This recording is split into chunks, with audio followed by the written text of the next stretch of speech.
Good morning, everyone. It's 11 o'clock. Are we okay with the internet? We're on? Okay, thank you. I want to welcome everyone to the Gulf States Marine Fisheries Commission. It's October the 19th, 2022. This is 73rd annual meeting of the Commission. We want to be as informal as we can be, so I'm going to just use first names if that's okay with everybody rather than full names. And would like for everyone to introduce themselves so that the staff can understand who is speaking. But I would also like, if you want to speak or make a motion, please use your name so that staff can be sure and get it correct. If we'd introduce ourselves, starting on my left for voice identification. Dave? Dave Donaldson, Gulf States Marine Fisheries Commission staff. Scott Bannon, Alabama Marine Resources Division Director. Chris Nelson, citizen appointee for Alabama.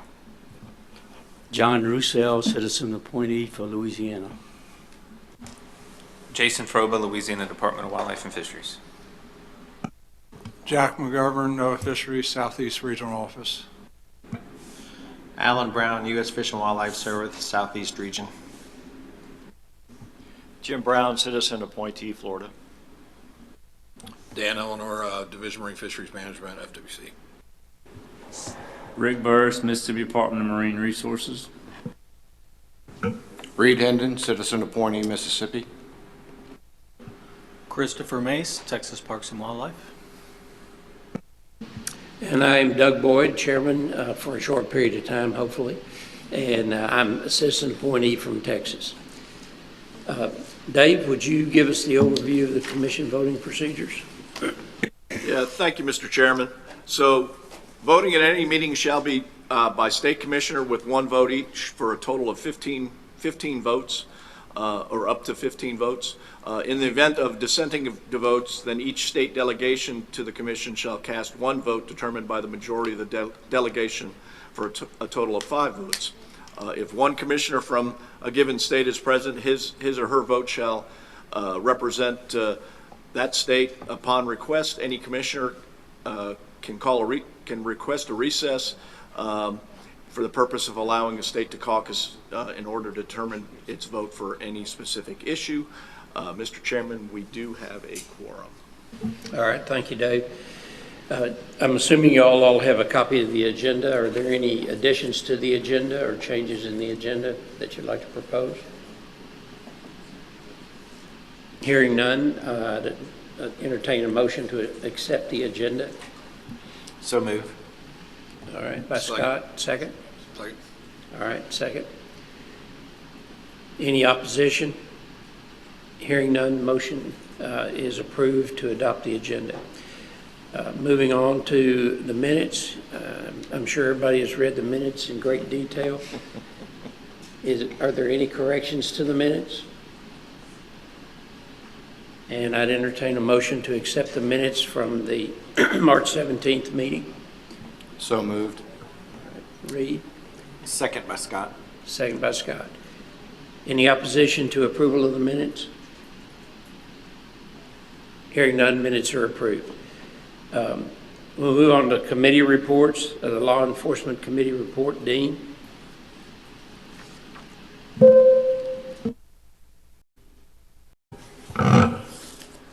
Thank you, Mr. Chairman and Commission members.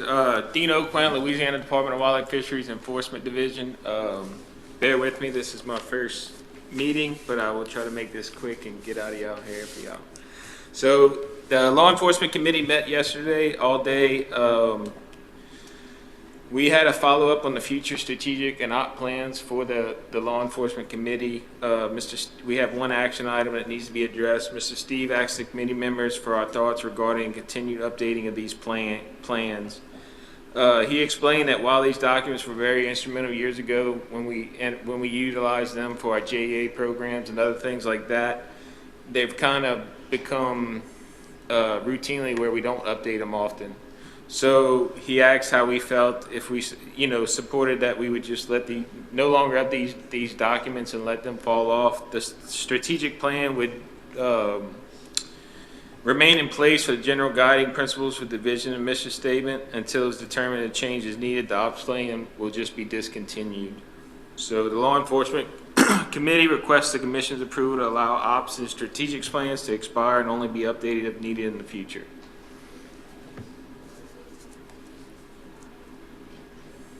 All right, we have a committee motion. Does not need a second. Any opposition to the motion?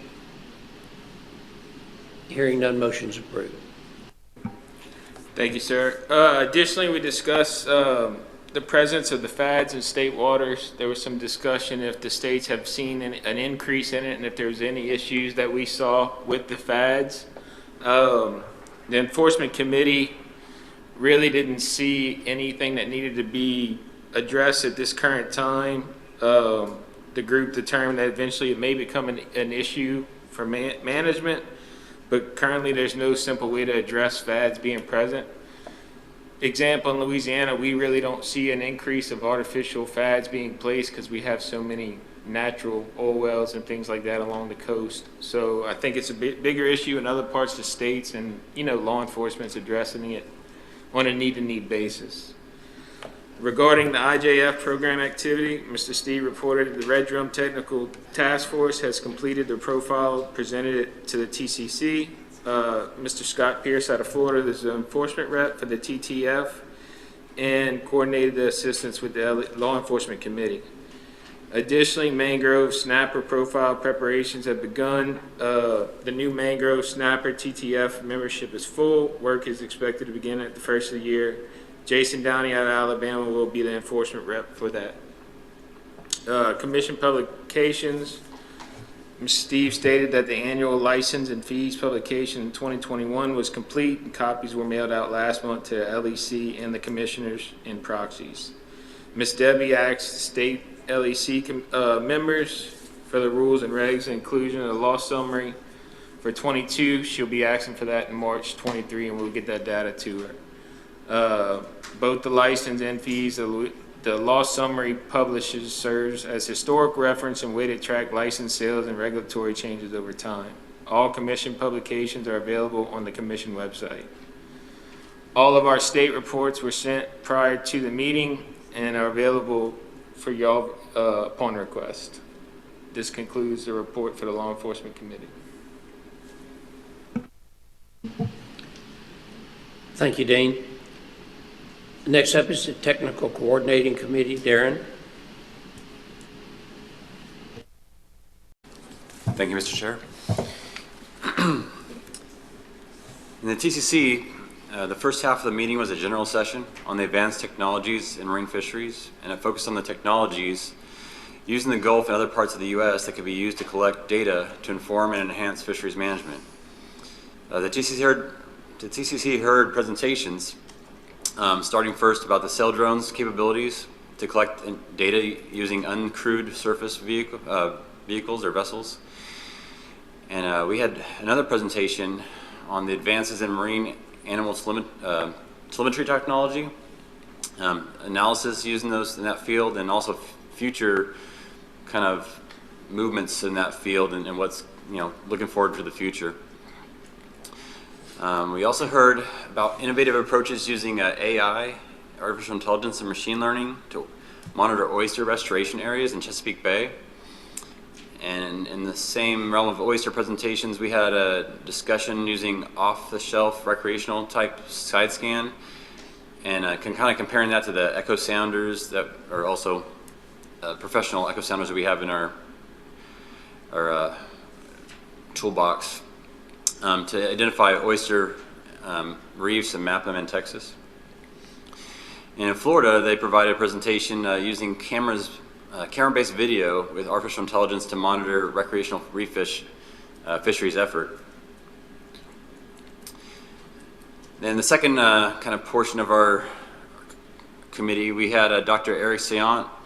He gave an update on the study aiming to develop genomic resources to survey wild populations of triple tail in the U.S. and abroad to assess stock structures and connectivity of populations across the globe. Genetic analyses of triple tail from Peru, Brazil, Australia, and parts of the U.S. produced results indicating the level of genetic distance between distinct populations. From the Southeast Fisheries Science Center Shrimp Bycatch Survey, Gary DeCosis provided an overview of the Shrimp Observer Program and attempted to respond to questions the TCC had sent SEF, Southeast Fisheries Science Center, by TCC after the last meeting in March. The original questions asked by the TCC were to better understand the characterization of fish in the shrimp bycatch, and there were some questions involving the bycatch of spotted sea trout in the previous meeting. This information wasn't quite answered, we don't think, and they're still going to look into it some more. But it'd be important to know the catch of these spotted sea trout for future assessments. We also have Brett Falterman. He updated a TCC on the Deepwater Horizon Hotspot Mapping Initiative and requested input on the most effective ways to engage with stakeholders to get feedback from them to help identify bycatch hotspots for various fisheries in the Gulf. Steve Vanderkoy provided a brief summary of the funding for the surf projects by state for the upcoming fiscal year.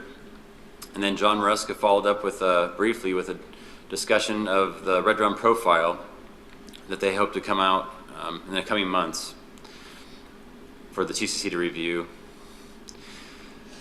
And then Charlie Robertson, he provided a suggestion to the TCC on materials to be provided for new members, and guidance was given for staff to provide onboarding materials to new members in the future. The subcommittee gave their reports, and the artificial reef subcommittee was provided, but they had no additional updates. They're going to meet in the next month, is what came out of that. And then the data management subcommittee provided an update on the vessel development for commercial trip ticket data collections, and the states expressed frustration in the speed of development of this program. And the subcommittee directed Fin staff to organize a coordinated monthly call between Bluefin, state and federal partners to improve the development process and understanding of partners' needs. They also discussed progress on reef fish conversion factor research, warehousing state recreational survey data, transitioning Gulf fin databases to cloud service, and reviewed commercial landings data. Of course, landing data is perfect, so don't worry about that. The molluscan shellfish subcommittee met as well. The subcommittee members provided oyster resources updates across the Gulf, including trends and landings, aquaculture developments, restoration efforts, closing and opening procedures for reefs. And they also heard presentations regarding an oyster genetics consortium project and a summary of the Gulf of Mexico Alliance, or GOMA, oyster community of practice. They will prioritize coordinating more with GOMA in the future. The CMAP committee met as well, and they discussed concerns with the vertical line survey data. Since they previously decided to discontinue the survey in 2023, they decided to use the unobligated funds for state participation in reef fish sampling and habitat mapping. They also discussed issues related to mud trawls and distribution of CMAP data to researchers and the public. The subcommittee approved a resolution for Tommy Vanderveer and moved it to the TCC for approval. The motion's in front of you. The TCC recommends to approve the resolution for Tommy Vanderveer and move it to the full commission for their approval. We have a committee motion, doesn't need a second. Van Devender, sorry. Any discussion? Hearing no discussion, is there anyone opposed to the motion? Hearing none, it is approved. Thank you, Mr. Chair. The crab subcommittee met as well. The state representatives discussed projects where surf funds were used for crab-related data. The subcommittee also discussed status of the crab fishery, the effectiveness of current approaches to management, and current crab trap license and buyback reduction requirements. In the state and federal highlights section of the TCC, the state representatives provided an overview of the highlights from their state programs since the last TCC meeting. And for more details, You may refer to tabs S through W in your briefing books. We basically summarized our longer reports during the meeting, but you can look at the longer reports in your books there. We discussed election of officers, and we decided to move in the direction of a rotating chair and vice chair. And we made a motion that the election of the chair and vice chair for TCC be elected on a 2-year term and rotate east to west around the Gulf. And we also made a motion that Beverly Saul serve as chair of the TCC and Nicole Beckham serve as vice chair. And those were all passed. We have a committee motion. Any discussion on the motion? Any opposition to the motion? Motion's approved. Thank you, Mr. Chair, and that concludes my report. Thank you, Darren. State and State and Federal Fisheries Management Committee. Scott? Thank you, Mr. Chair. I'm going to compete with Darren for length, I think, today. That's unusual. So the State Federal Fisheries Management Committee met this morning. We had 4 committee motions that we'll talk about during the discussion here. So the first was the approval of Gulffin funding for activities for 2023. Greg Bray outlined the status of the 2023 Gulffin funding for data collection and management activities. The preliminary funding amounts for Gulffin and RecFin line items are based on the likelihood of operating under a continuing resolution and receiving level funding. The proposed amount available for FIN in 2023 totals $6.92 million, and the total spending for 2023 for all the high priority Gulffin jobs is $6.78 million, which would result in a potential surplus of about $145,000. After discussion, the committee made the following motion. The State and Federal Fisheries Management Committee moved to accept the proposed funding for the following Gulffin activities for 2023. Coordination and administration of FIN activities, collecting and managing and disseminating marine recreational fisheries data, operation of FIN data management system, trip ticket program operations, for a total of $6.78 million to forward this to the full commission for their approval. The motion passed unanimously. Okay, committee motion. Any discussion on the motion? Hearing none. Any opposition to the motion? Seeing none, motion's approved. Scott? This funding scenario would result in a potential surplus of $145,000. The committee discussed options for obligating and spending the surplus in 2023. Until definitive funding amounts for 2023 are provided by NOAA Fisheries, it is difficult to determine how to prioritize surplus spending because we still do not know what the exact amount may be. Greg Bray stated that he would work with the Gulffin Committee and bring the recommendation back to the State Federal Committee for their consideration once definitive funding amounts are provided for 2023. The committee also discussed funding for NOAA Fisheries Seafire program. The states and Gulf States Marine Fisheries Commission staff have been assisting by implementing the dockside validation survey. Gulf State staff have determined that approximately $500,000 exists to support the validation for 2023. The proposed cost for continuing the validation survey at the current sampling levels in 2023 is approximately $1 million. NOAA Fisheries Southeast Regional Office stated they are operating at a funding shortfall and no additional funds are currently available.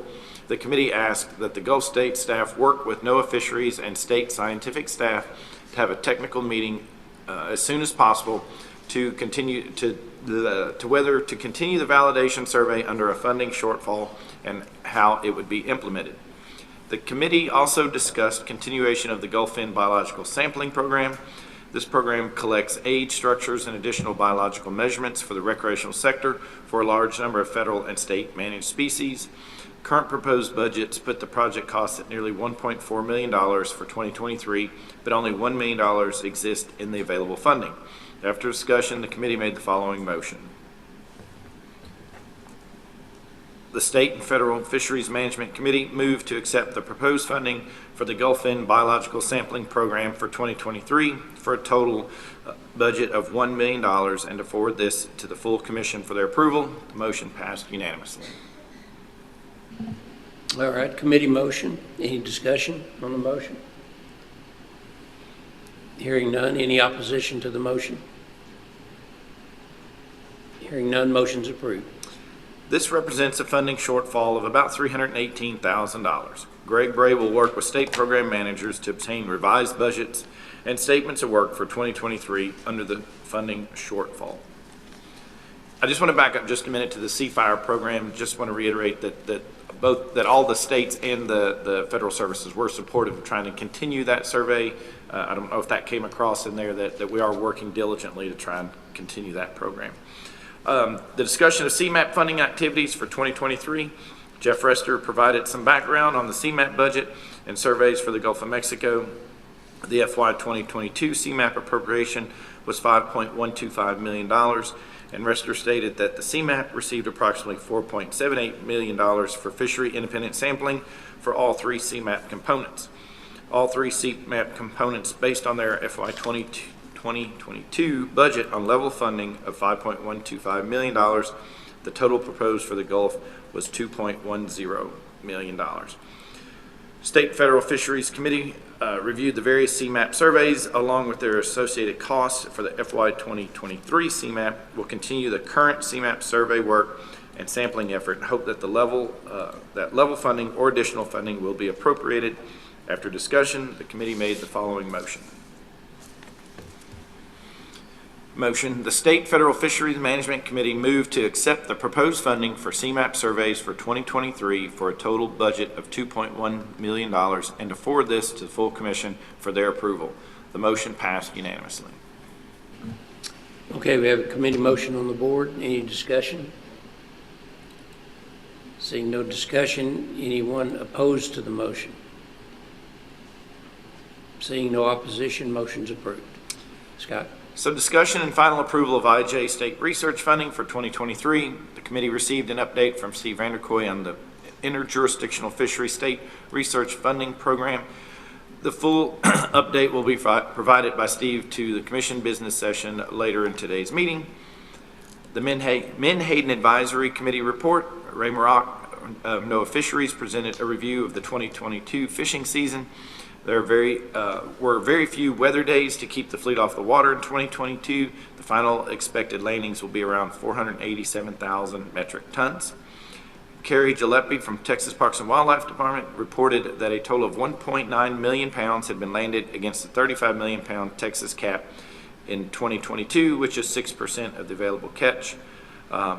Dr. Kim DeMustert, and if I messed that up, I apologize, gave an overview of the two ecosystem-based models that have been developed in the Gulf related to menhaden.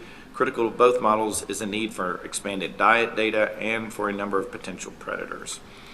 Ray Maroc stated that an annual forecast of project landings has been provided for the past 50 years. He explained the model is simple, using previous year's catch and effort to predict subsequent season catches. Maroc will continue to provide the committee with forecasts prior to the beginning of each season, even though the MAC may not formally meet in March. The committee received an update from Dr. Robert Leaf of USM and his graduate student on the Harvest Control Rule and the annual abundance indices. The Harvest Control Rule is a potential tool to restrict the fishery when there are detectable shifts in menhaden abundances in the Gulf, which the industry can use in their MSC certification to adjust harvest levels based on those indices. The MAC discussed a suite of reference points which were provided as part of the assessment results of CDAR 63 and GDAR 3. Currently, the limit and thresholds are based on a historical average that we don't want to exceed. The Commission hosted 2 workshops in 2019 to look at options for managers, and then COVID-19 hit, and we have not progressed from there. MAC provided the following motion. The MAC requests approval to hold an additional facilitated workshop to develop the biological reference points for management to define overfishing and overfished status for Gulf menhaden stock.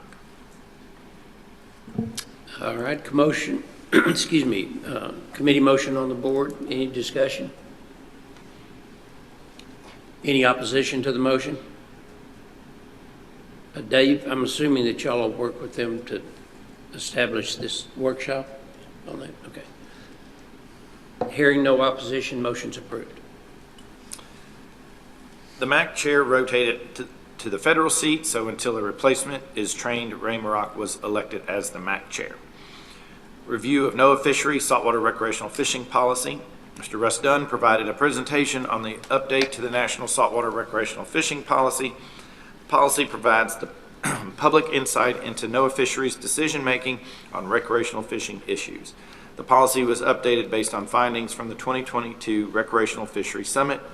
The policy is focused on supporting diverse, healthy ecosystems, promoting broad public access to fisheries resources, maintaining strong partnerships between state and federal management entities, advancing innovative approaches and solutions to evolving science and management challenges, providing world-class science to inform decision-making, and continued improvement in communication with the public. NOAA Fisheries is still receiving comments through their partner discussions and public webinars. The goal is to have an updated policy in June of 2023. The election of officers, Jason Froba was nominated to be the chairman, and Luis Barbieri was nominated to be vice chairman, and I wholeheartedly supported both of those. The nominations were closed and both were approved unanimously by the committee. Mr. Chairman, this concludes my rather lengthy report. Thank you, Scott. Next up on the agenda is number 5, Sea Grant Fisheries Extension Advisory Panel Report. Laura?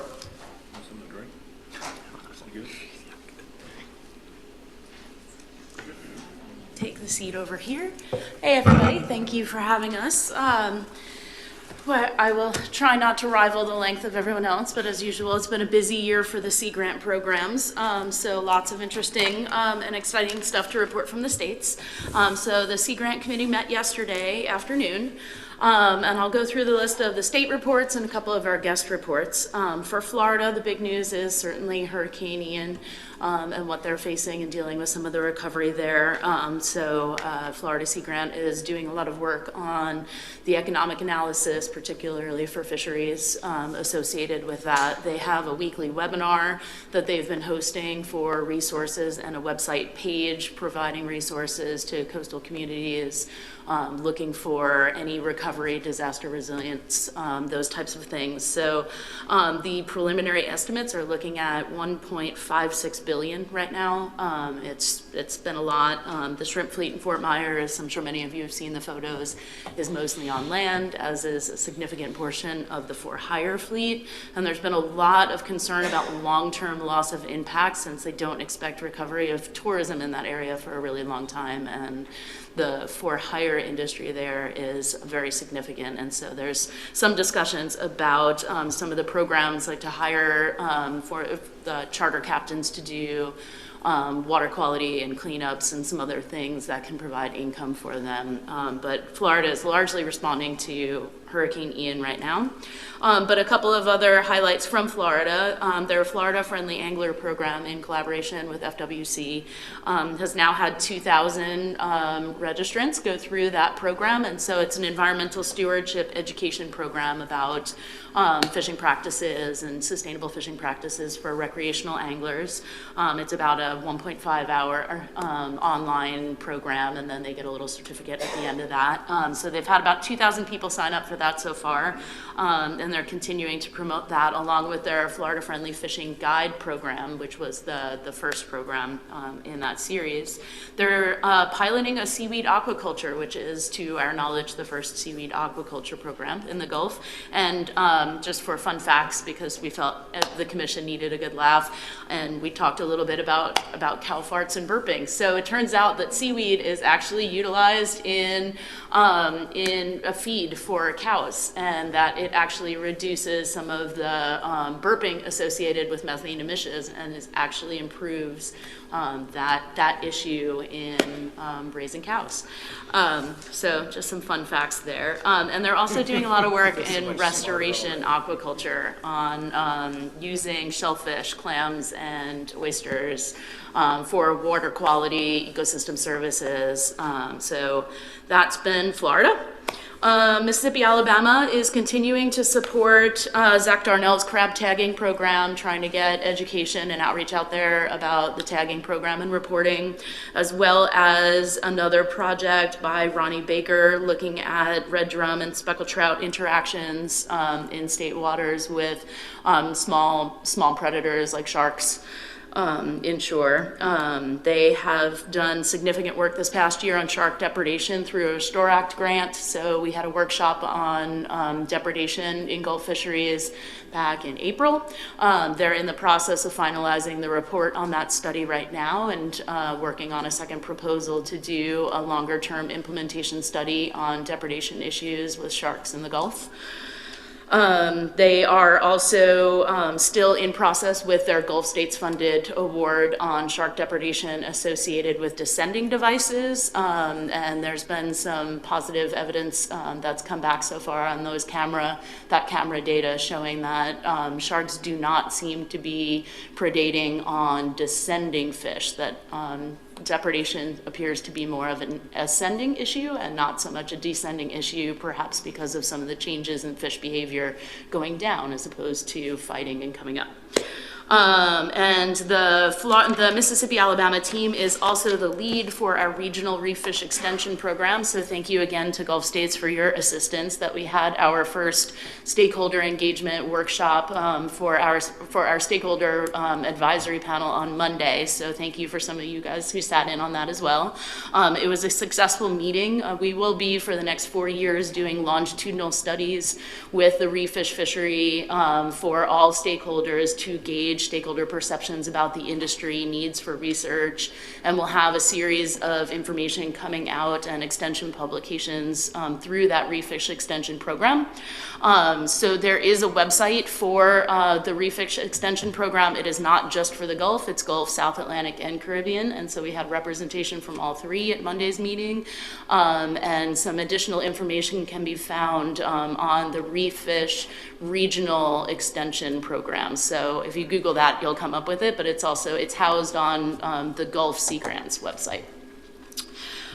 For Louisiana, they have officially set the date for their Louisiana Fisheries Forward program, which will be March 1st, which is a one-day convention workshop that they host with some vendors and educational panels, sessions, all fisheries related. They do have an open registration for vendors. If anyone is interested, they are recruiting folks for vendors, panel sessions, things along those lines. It's a really good opportunity. They usually have 300 to 400 fishermen coming through from the Gulf, and so it's a good outreach education opportunity to put new information in front of our fishing industries.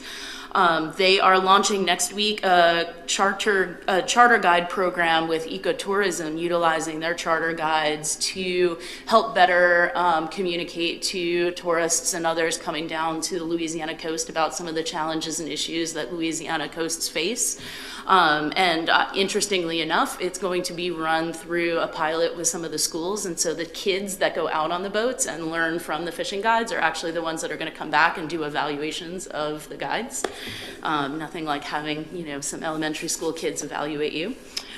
And their alternative oyster aquaculture program, AOC, so Louisiana Sea Grant has partnership with LDWF to do a series of grants to help promote that industry. They are on their third round of funding at this point. It is pending right now with up to 10 awards coming out of that. From the first two rounds, they had 9 nurseries, 15 grow-out facilities, 1 hatchery, and 4 parks supported through that program. 25% of the awardees have no experience in oyster aquaculture, 6 had less than 2 years, and about 69% had more than 2 years of experience already in oyster aquaculture. And at least 6 of the awardees were from the traditional oyster fishery, as there is a priority for folks who are already in some capacity of the oyster industry to receive funding, particularly from wild oyster to aquaculture. So that's been a successful program so far for them. and transitioning between Texas and Louisiana.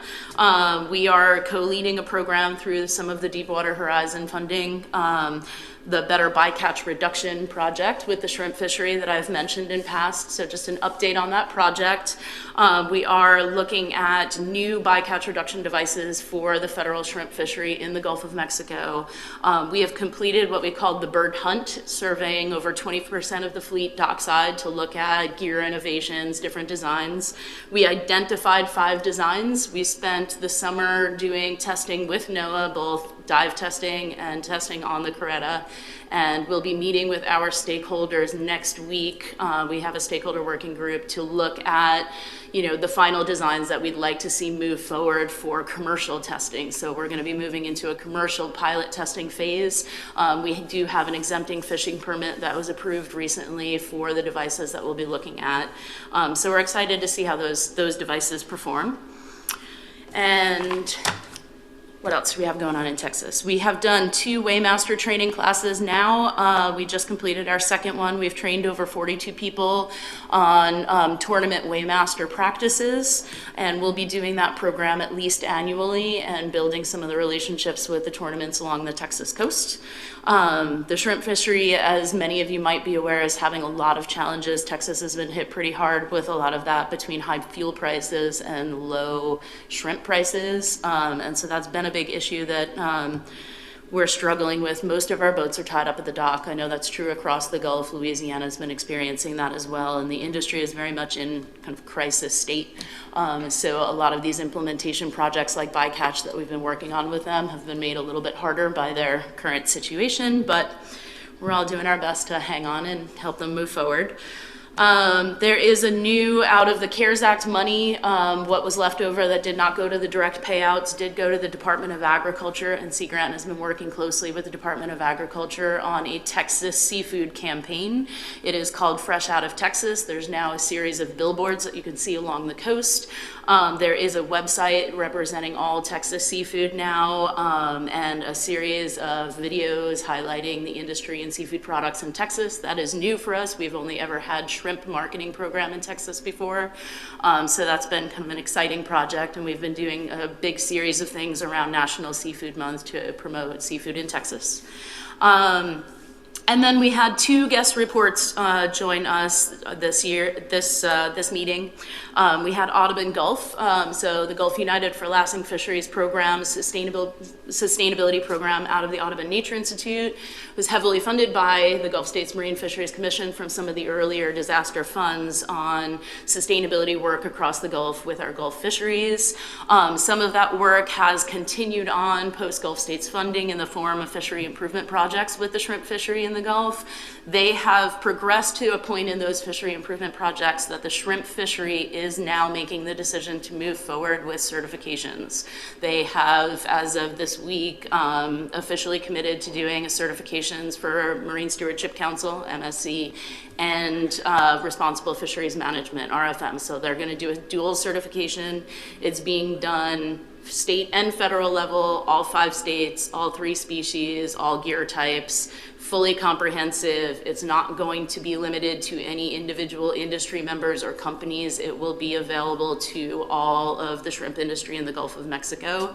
That is being supported by several groups. So Texas Sea Grant will be helping with some of the information as they move through that process. The Audubon Nature Institute is supporting them through that process, as well as the Sustainable Fisheries Partnership.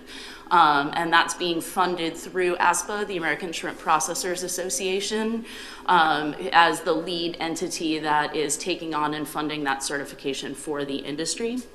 And then we also heard from Dr. Coral Lozada from the Heart Research Institute on some of the work that she recently completed her PhD on, which is on fishing community transitions in 3 different countries, actually in the Gulf of Mexico. So she was working in Cuba, Mexico, and in Texas for the US. Her case study here was the Texas shrimp industry, looking at adaptive co-management and how stakeholder engagement in management helps communities adapt to policy and major event changes in their fisheries and in their livelihoods, which was a great presentation. And that concludes our report. So sorry it was lengthy as usual. questions? Okay, Laura, I thank you for the report. I thought there would be a motion coming out of your panel to make sharks a reef fish from all the discussion. There is certainly a lot of investment in wanting to look more at sharks and shark depredation. That is, yeah. Scott. Lord, thanks for all that, a lot of good information. I want to back all the way up to the beginning, and I'm kind of throwing this to Florida and you both. Does anybody have an estimate of how many for-hire and commercial boats may have been, set back based on the hurricane? I think Florida is still working on that assessment, particularly for hire. It's that the number of boats is a lot more significant. I would say that the number of boats just out of that Fort Myers shrimp fleet, it is a big hub for, and those vessels did not relocate before the storm. And I know that out of about the 40 or 50 vessels operating there, my understanding was only 3 of them were actually functional. The majority of them, due to storm surge, came up and over, even past some of their buildings into parking lots and other areas. Some of them are fiberglass and may not be recoverable, coming back, trying to get them back in the water. They're currently trying to find some cranes to see if they can get something that can lift some of the steel hull boats and get them back into the water. That they think some of the vessels are recoverable if they can get them back in, but not all of them. Thank you. Dave? Laura, you mentioned that in the past Texas has done seafood marketing mainly on shrimp, but that you've expanded it. What was the impetus behind expanding it past shrimp?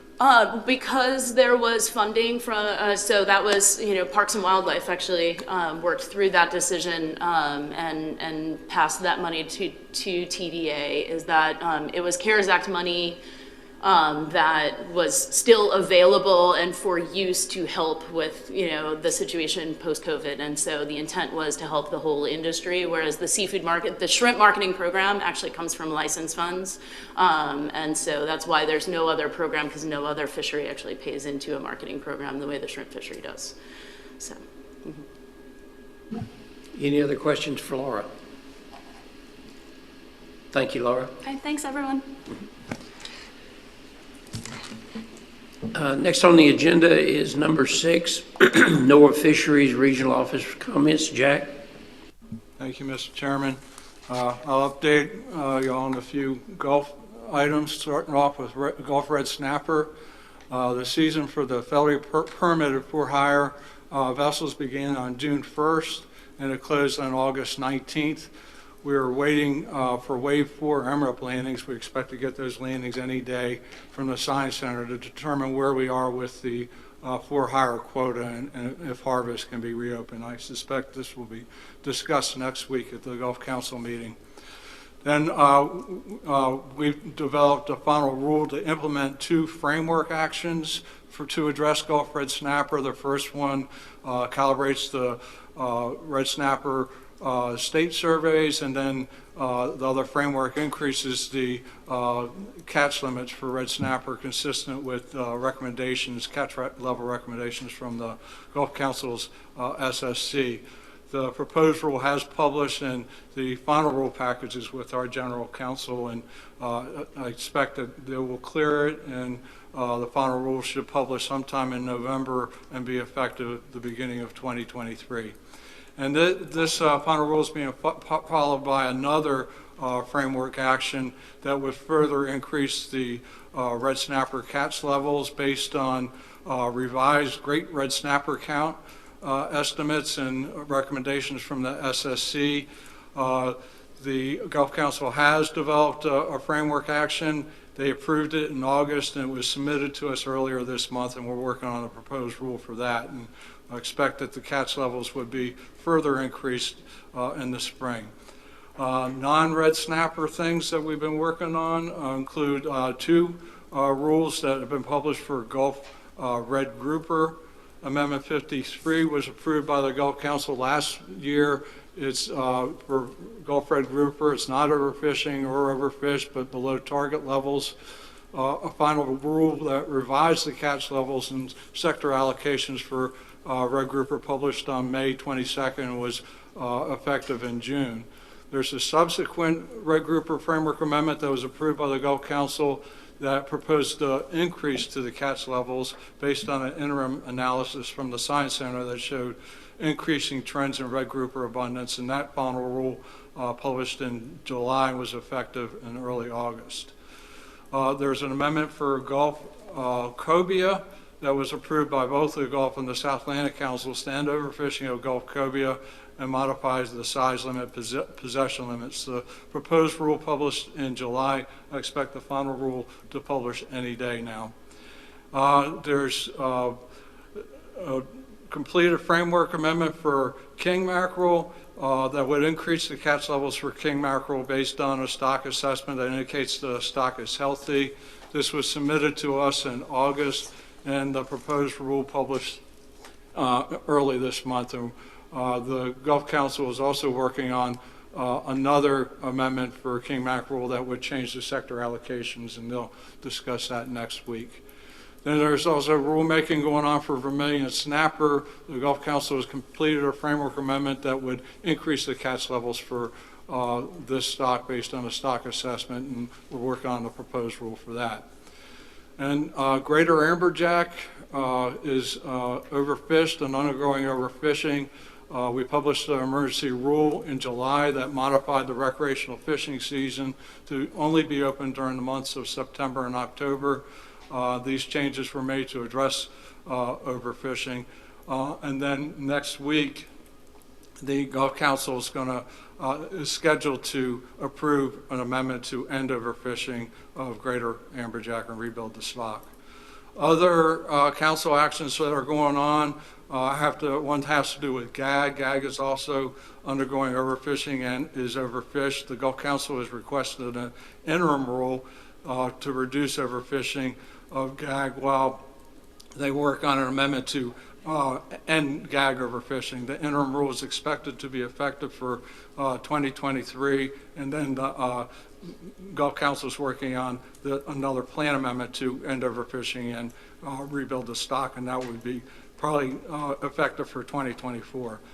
The Gulf Council is also working on the cellular electronic logbook devices that are used to collect shrimp effort data. They ceased transmitting in December of 2020. Effort data are still collected on the SIM cards, and they are mailed into the Science Center. So the Gulf Council is working on a framework action to address the cellular electronic logbook devices, and they'll get a report. The Gulf Council will get a report on testing and development of options proposes replacements for these electronic logbook devices next week. Let's see. I'll finish up talking about fishery disasters.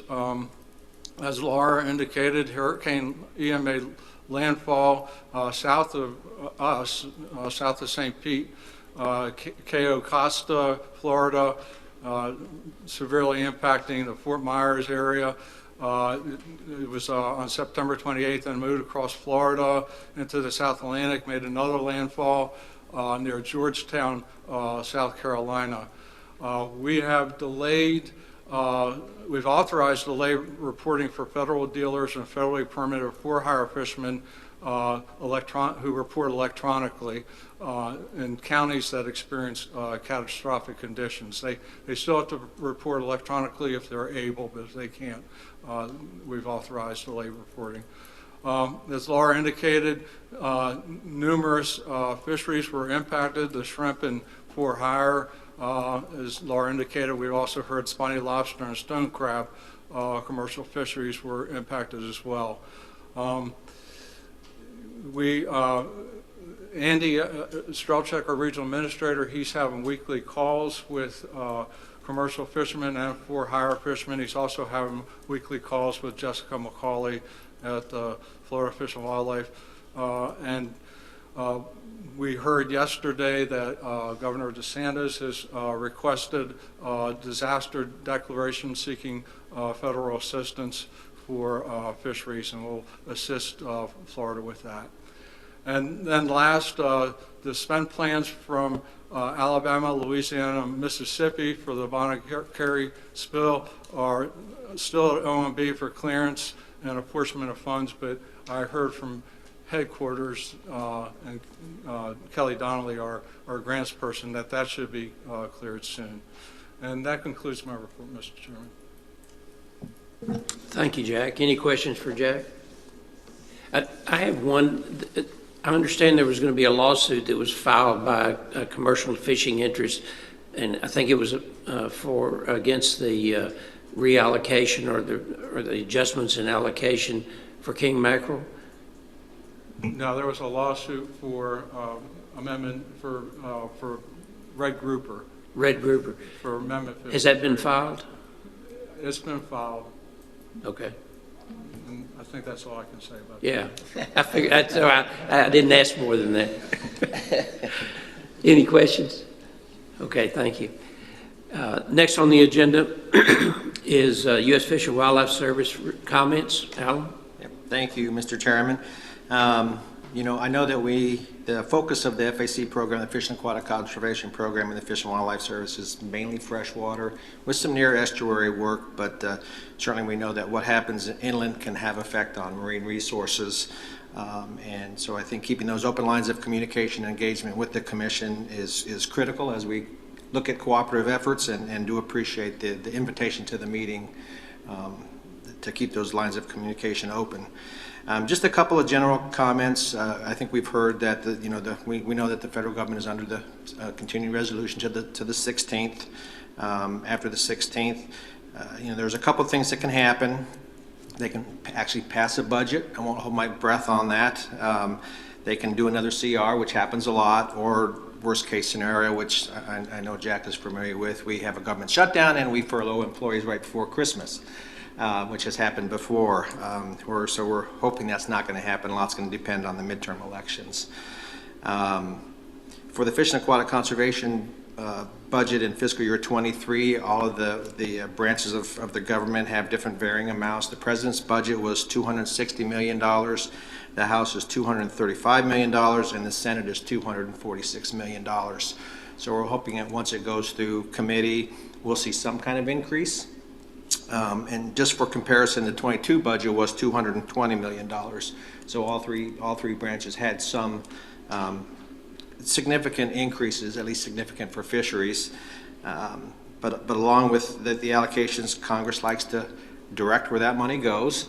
Either direct line items, you will fund these projects, or we get some language couched as suggestions on where they would like to see the money spent. And so we're very cognizant of those kinds of things. And there are certain programs that get a lot of discussions right now, and certainly invasive carp is one of the biggest things in the Southeast that continues to be a problem. So I would expect a lot of that increase will continue to fund invasive carp management and control. The deferred maintenance of our facilities, we have a lot of facilities that are 100+ years old, so Congress has been generous with directing funds towards deferred maintenance as well. So we'll see where the funds go. Certainly some of our programs within Fish and Aquatic Conservation still lag behind. It's mostly with our Fish and Wildlife Conservation offices. These offices deal mostly with population assessment and habitat restorations, and we've been trying for a number of years to find some kind of language that resonates with Congress, just how important these parts of aquatic conservation are. We have not been terribly successful, and I do want to thank Dave again. He carries the water for us to the Hill, and he's really good about him and his folks advocating for us for some of those really critical programs. I think we're seeing some small gains. At least Congress is talking about Fish and Wildlife Conservation offices, so maybe they know what they are, and they'll quit whacking their funding. But small gains, but it certainly is a long process to get any kind of additional funding for that. One of the things we've been spending a lot of time on it has been the fiscal 2022 bill funding, the bipartisan infrastructure law funding. The Fish and Aquatic Conservation Program received $200 million over 5 years for fish passage. So I think there are certainly some opportunities to work with the states to develop the criteria as we start taking out obsolete dams and working on old culverts and road crossings across the southeast, which constitute a significant problem, not just for stream fishes, but even for migratory fishes. The southeast region, we got a little over $5 million to do 11 projects in fiscal year 22. And we're actually developing additional criteria for 2023. And again, I think there are some opportunities to work with the states, mostly the freshwater side, but certainly we want to hear from everybody to make sure that we're looking at all possibilities for conservation across the southeast. And you know, for us, $200 million is great. Department of Transportation got $1.2 billion. So we're trying to figure out how we can leverage their funding to meet some of our priorities as well. And those are some ongoing discussions. And I think the last thing I just wanted to comment on, if anybody's interested, the 2021 annual report for the Fish and Aquatic Conservation Program is online. If you want to see some of the things that we highlighted for our conservation efforts across the southeast and across the nation, I think there's a link on the Fish and Wildlife Service homepage. And so it can kind of give you an idea of some of the things that we're working on for our conservation efforts. And again, thank you, Mr. Chairman, for allowing me a few remarks, and certainly can answer any questions if need be. Thank you, Allan. Any questions? Well, I want to thank you and Glenn for making the effort to be here. It's good to have the Fish and Wildlife Service involved.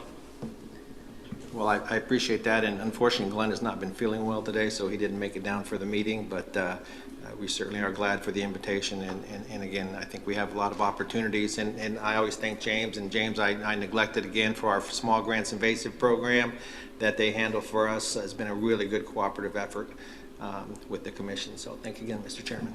Thank you. Next on the agenda, number 8, NOAA Fisheries Budget Update. Dave? Thank you, Mr. Chairman. I'll refer you to tabs B and C in your briefing book for more detail, but the House and Senate have passed a bill for a funding bill for next year, but as pointed out by several people, we're still under a continuing resolution, so we're waiting on the final determination. However, both the House and the Senate we have some good news for NOAA Fisheries. The House recommended just under 1.1 billion for NOAA Fisheries, which is 84 million above last year.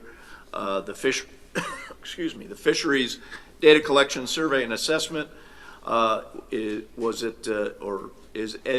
at 213.8 million, which is about 26 million above last year. That particular line item includes the fins, which is at 24 million. Data collection for recreational fisheries that allocates up to 3.5 million for the implementation of the modernizing Updating the fishery thing. the fishery stuff. Then there's also a Gulf of Mexico fisheries research item, which is new. It's 5 million for NIMS and the commission's NIMS and commission collaboration. No fewer than 5 grants to fishery independent research for IJF species. Then there's the state management of red snapper, 5 million to NIMS in the Gulf states for collaboration to ensure implementation of the state management of red snapper. Then under the fisheries management programs and services is at 141 million for the electronic for-hire electronic monitoring, C-Fire, 404 million to support continuing implementation of C-Fire, 18 million for aquaculture, 44.5 million for the regional councils and commissions, 3.5 million for IJF, and 80 million for enforcement, which is a lot more than we usually get out on the House. So that's good news. On the Senate side, they they recommended 1.1 billion for NOAA Fisheries, which again is an increase. The fisheries data collection and resource assessment is about the same as in the House, about 213 million.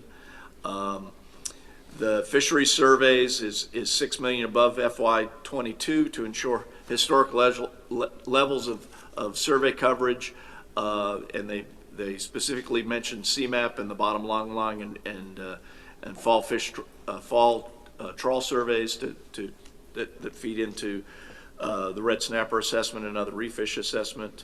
There's data collection for recreational fisheries, which was level funded, and there's language in there about the NIMS Commission collaboration to do a fishing effort pilot to determine the best way to collect and support management decisions. Fins are a million above last year, and Gulf Fin, there's language in there that directs money to go to Gulf Fin to collect biosamples, which funding runs out next year, which is good.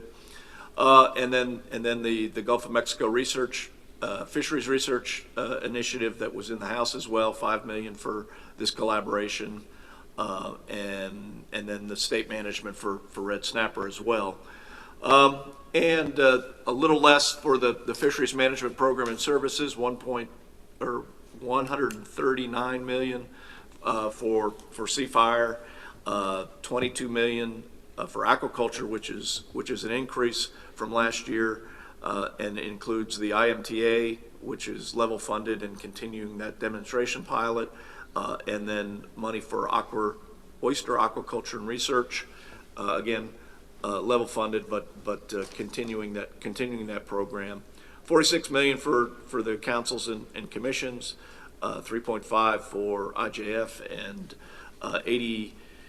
almost 86 million for enforcement, and they specifically allocate money for enforcement of Seafire. So that's some good news, but it's obviously nothing's final yet. But there's if that budget or if those budgets pass in the omnibus, then there's some funding that will come to the commission and states to help support a variety of different activities. So I will answer any questions. Try to be quick because I know it's lunchtime. Thank you, Dave. Any questions for Dave? Hearing no questions, Dave, do you want to go ahead and break now for lunch? Yeah. All right. All right, we will reconvene. Next on the agenda is, pardon me, discussion of the involvement of NRDA and shrimp effort pilot project. Rebeccah, are you here? She's online. Online, gotcha. I see you. I am here, yes. Thank you very much. Good afternoon, everybody. I hope everybody had a good and filling lunch break. Thank you very much for letting us come in and talk with y'all today about this project. My name is Rebeccah Hazelkorn, and I am with NOAA in the Southeast Regional Office based in St. Petersburg, Florida. My colleagues are also online, Jamie Schubert with the Office of Restoration with the Restoration Center, and Sarah Wisman with the Office of Protected Resources. So today we wanted to talk with y'all about a Deepwater Horizon NRDA-funded project that we have coming up and are beginning to implement. The full title of the project is long, as you can see. It's the pilot implementation of AIS in the Gulf of Mexico state-permitted shrimp fishery to better understand nearshore and inshore fishing efforts to reduce sea turtle bycatch. Because it is so long, I will refer to it just as the AIS project here on out. We will start, and if you want to, I will take my camera back off and we can move forward.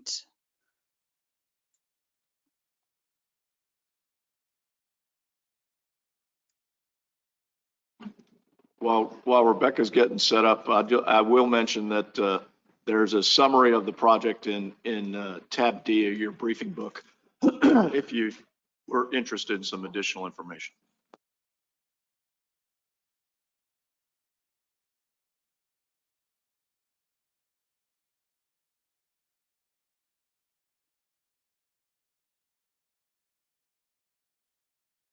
Do I have the controls back? Yes, Rebecca, you should be able to go. Okay.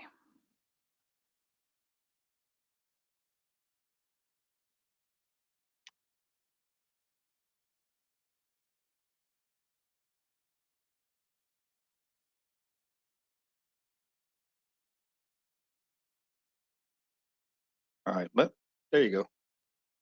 Oh, it advanced.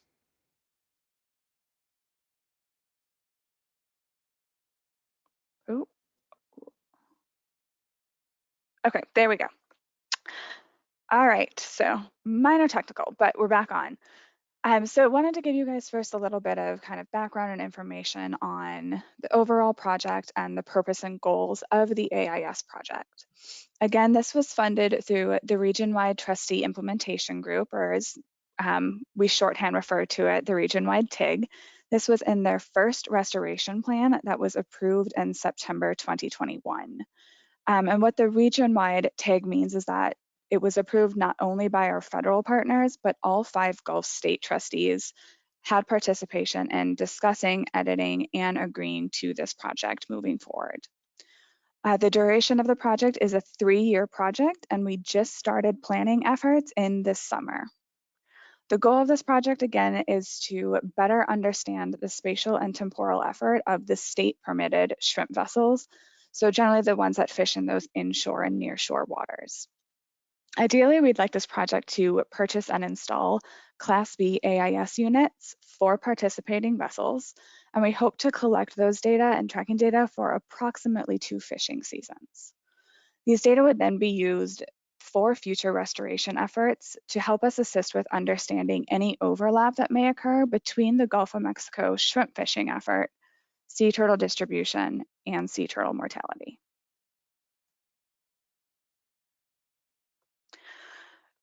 So there's sort of 3 main categories and objectives of the region-wide AIS project. The first one being that we need to recruit sufficient participation and develop terms of participant agreement.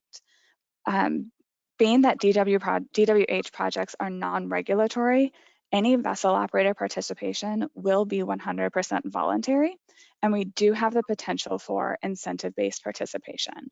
We'll talk about that a little bit further on, but just wanted to make sure that it was understood that all vessel operator participation would be voluntary. We would eventually like to transfer the equipment that gets purchased and installed on boats 100% to the participants in the project. Essentially, NOAA is not looking to go back and collect these AIS equipments after they've installed, so they could remain with the boat and leave it up to the vessel operator if they want to continue to use it or not.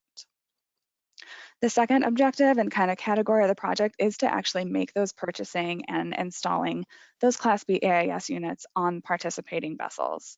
And as I mentioned, we'd hope to kind of collect and analyze those tracking data for approximately 2 fishing seasons. Last part of this, as I mentioned, is to identify any overlap that we can find between sea turtle presence through those available data and the inshore shrimp trawl fishing effort.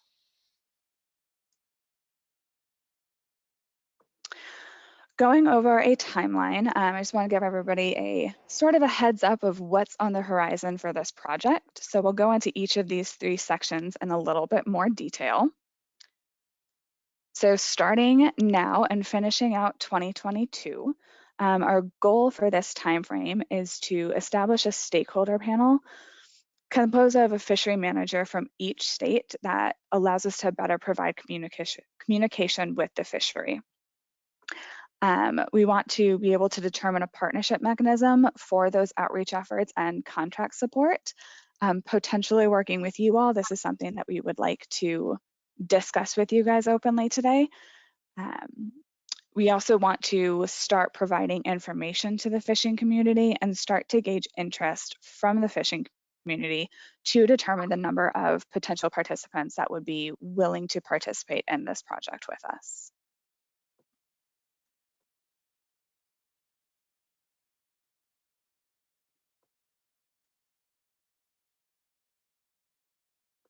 All right, so beginning 2023, sorry, my delay is a little long, so I can't tell. There we go.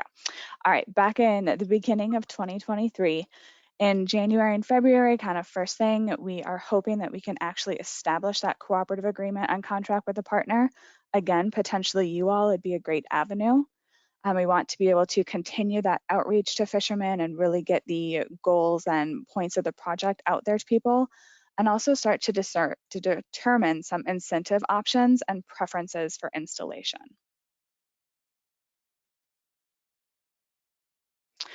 Moving forward into kind of early spring of 2023, our goal is that around this time frame, we'll be able to start establishing agreements with fishermen and hopefully beginning to purchase the equipment and provide installation onto participating vessels and deal with that kind of installation part and or reimbursement.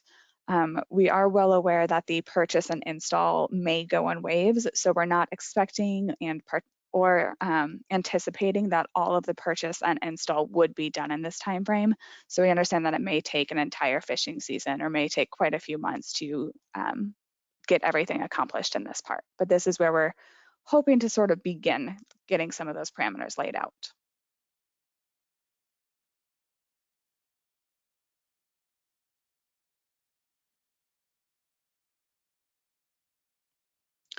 So switching away from kind of project background, last two slides here, just really wanted to talk with y'all about the potential role that the commission could play with us. We'd like to partner with you guys on 3 main components of this project, with the first component being outreach to the state agencies and the industry. We're hoping to develop some fact sheets and other materials to communicate the project goals with the fishery, and we think working with y'all excuse me, would really help in making sure that we're delivering the best message and putting out the right verbiage to get people to want to participate and understand. We'd hope that you guys would, or the commission or potential partners would be able to help with distributing these education materials to the targeted fisheries in the Gulf states and being able to get it out to the widest audience possible. Secondly, we're hoping that our partner, again, potentially the commission, would be able to help with the purchasing and installation of the equipment. There's obviously quite a few options to get this done, and we know that some fishermen may have already specific mechanics or things that they like to work with. So helping us to figure out the best mechanism to go about purchasing the equipment and again, installing it. We also want to talk about the distribution of incentives. We do have a pot that we can work with incentives in this project. So we would look for advice and including help us to determine the most appropriate and effective incentive to get that voluntary participation that we are looking for.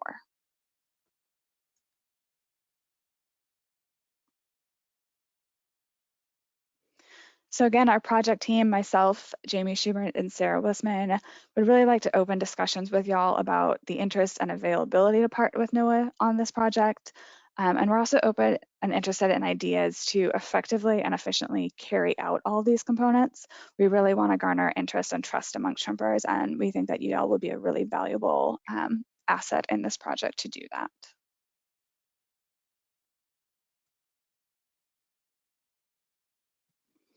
So that is all I have to present. Thank you very much again for our time today. We appreciate you guys letting us come and speak with y'all. And I'm more than happy, myself, Sarah, and Jamie are more than happy to answer any questions if you all have them. And I will turn my camera on again so you can see my face. Thank you. Committee, any questions? Rick? Thank you for your presentation and the information on the project. I had a question. In the beginning, you mentioned a sufficient participation per state, I guess. Would that be a certain percentage of the state licensed shrimp vessels, or would that be a number per state? Or what does sufficient mean? Yeah, thank you for that question. So we have obviously the project fundings are kind of set. So we have a certain amount of funding in the project, and we have kind of a targeted number of vessels that we are hoping to hit in this project to outfit with AIS equipment on it. Given fishing distribution among each states, we'll have to kind of discuss and work through what proportion of those vessels would go to each state. Obviously, it shouldn't be equally distributed across because some have lower fishing effort than other states. So we need to figure out the best way to kind of divvy it out per state. And we do only have a limited number of funding to provide AIS equipment on. So I think we're targeting approximately 500 vessels. We have space for a little bit more, but again, that is up to whoever is willing to participate and also to divvy it out between states based on effort. Okay, thank you. I've got a question. You mentioned incentives. Is that monetary incentives, equipment incentives, or just personal assistance incentives? I think I'm going to give you a blanket answer of yes. I think we're open to all of these ideas, and we'd like to discuss further with people what the best incentives are that would garner the participation from the fishery. This project has the money to purchase the equipment and do the install. So that in and of itself could be an incentive. You know, there are options of, I'm sure, a million things out there, you know, a monetary fee, a paying state license fee, you know, fuel, that kind of thing. So I think we are pretty open to what the most effective incentive would be. Thank you. Any other questions? Yes, Rick. So Dave, have y'all had conversations about this in terms of the commission involvement, what that would mean in terms of staffing, any administrative concerns in terms of equipment, auditing, things like that? Yeah, we had a call a couple weeks ago with these folks about exactly what they needed, what they wanted, and that precipitated having them come present to y'all. Because initially I was going to present. I thought, no, it'd probably be better to have them come talk about it. They have a better understanding of the project. And it all came up because in their initial discussions with the states, several states have said, well, why, you know, maybe you should work through the commission since it's a region-wide project. We've got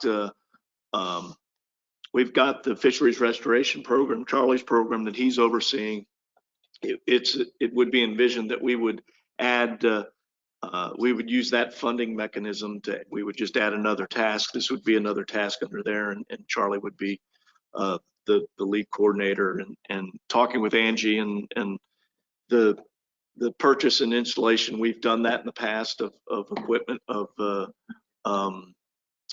VMS equipment from the Pacific Commission. So we believe that we've got the adequate staff and personnel to handle it, and just wanted to get it in front of you to get your blessing that it's something that you'd want the commission to get involved in. So that's kind of where it all came from. Okay, thank you. Any other questions?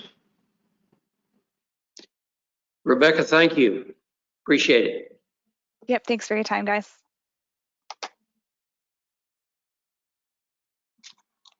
So before we go, Yes, sir. we need, I don't know that we necessarily need a motion, but we just need the blessing of the commission saying, yes, this is a good project and the commission needs to move forward. Okay, did y'all hear Dave? We don't necessarily need a motion, but we want the blessing of the commission. If you want to put it in the form of a motion, that's fine. Scott? Oh, I don't know if there needs to be a motion for anything right now, because y'all are still having these discussions about what your relationship is with all of this. And I think historically we've leaned very heavily on you and staff to give us some feedback of like, hey, we can do it if you guys really want us to, but it's going to be a struggle, or we're not really set up for this. And so my opinion is maybe we wait just a little longer for you guys to have more discussion, and let me get your confidence on where you are.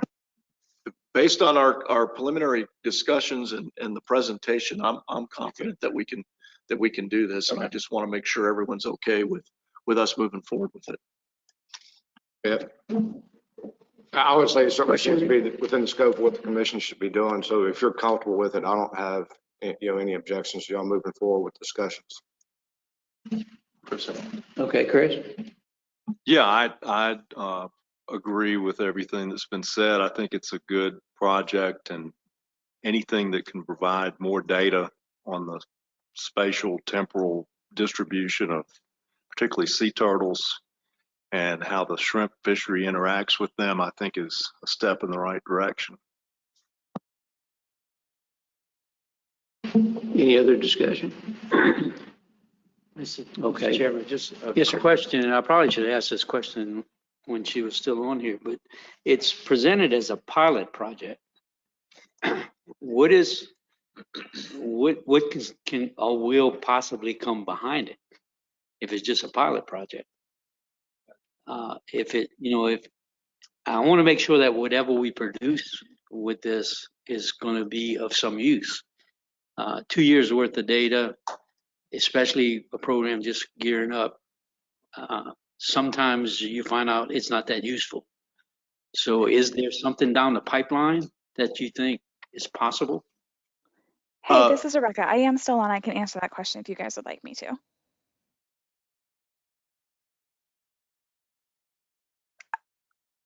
Can you hear me okay? Yes. Okay. Yeah, so what we mean by a pilot project is really just the sort of data gathering phase. As you mentioned, sometimes we gather data to see if there's an overlap, to see if anything needs to be done, and we can sometimes determine that this isn't an issue or this area is not a problem. So this is really just what we mean by pilot is more of a data gathering stage to look to see if there are any areas, if there are any future places that we could implement any restoration efforts down the line if it was valid and needed. John? Okay. Any other discussion? Reed?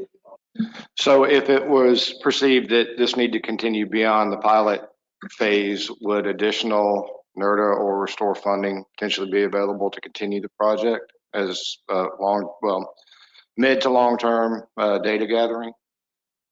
Yes, very likely. That is ultimately the goal, and any subsequent project that we would want to put forward coming out of this would have to go through the entire approval process again, depending on which TIG, if we wanted it to go through region-wide or state or anything like that. It would have to go through the entire screening process and approval process again, but that is ultimately the goal, is if something comes out of it that we and everybody would like to put forward, is that it would go back through the DWH NRDA funding.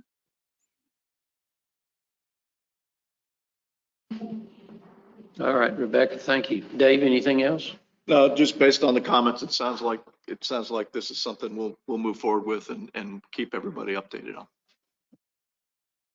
Okay, thank you. Rebeccah, again, thank you. Thanks so much, guys. Have a great day. Next on the agenda is number 10. Is administrative look at travel insurance. Dave? Thank you, Mr. Chairman. This issue was talked about at the last meeting, and we were directed to collect some more information. If you recall, my recommendation was that we don't reimburse for travel insurance, but historically the commission has not reimbursed for trip insurance. It wasn't explicitly laid out in the travel guidelines, but several agencies do or have started doing it, but the commission has not. So some further research on average, the commission reimburses about 75 airline tickets per year. We used 2018 and 19. We didn't use the last 2 years since we haven't gone anywhere. But on average, it's about 75 airline tickets a year. The average cost of trip insurance is about $60 a trip. So using those figures, the commission would spend about $4,500 a year.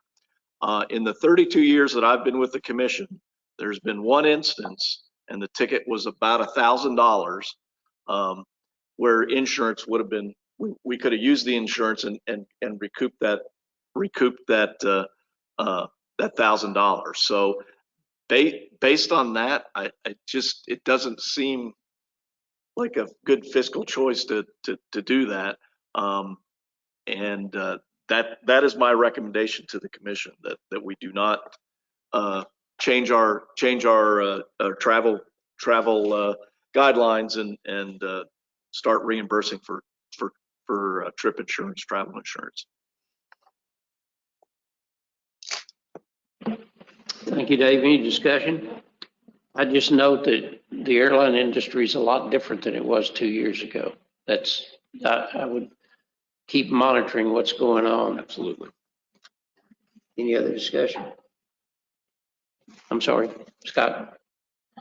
But I will say one thing that since COVID they have started doing is you're not getting those fees to change like we were before, and you can delay the flights. And so there is some benefit sometimes that that the airlines have put forward, which I know seems strange. So, but I do want to thank you and the staff for putting the numbers together, because I think that's important, because sometimes we get this feeling that something's a good idea, but then when you put it on paper, it changes. So I'm a little bit like Doug, as long as we keep paying attention, and if we see that there's an opportunity that we should make a change, then we look at it, which is, you know, how our program works anyway. So again, just thanks to you and staff for looking into that. And also note that, and I won't mention airlines, even though I only travel one, and if it doesn't go there, I don't want to go. But the airlines are much different in their policies, and some have no change fees and no exchange fees, and you can bump your times and no charge, and others charge you for every little thing, like a home builder would. So anyway, I'll say home builder. Yeah, like a home builder would. Any other discussion? Okay, thank you, Dave. Next on the agenda is the review and approve the Gulf States Administrative Manual. Dave. Thank you, Mr. Chairman. So in response to the GMD audit, and I guess I told the executive committee this morning, but the commission is finally off agency review. It's been 3+ years. That has made Angie's life much more pleasant, and it also allows us to not have to wait to get approval to send out checks to the states and our various vendors. So, but one of the stipulations of getting off agency review was to update our manual with several grant related sites.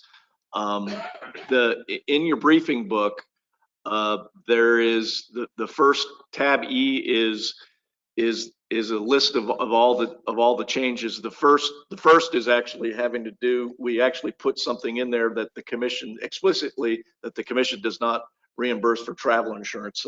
So there's no misunderstanding there, but the rest of it is essentially adding various sites to the various CDFRs and all the grant language. It really didn't change the intent of the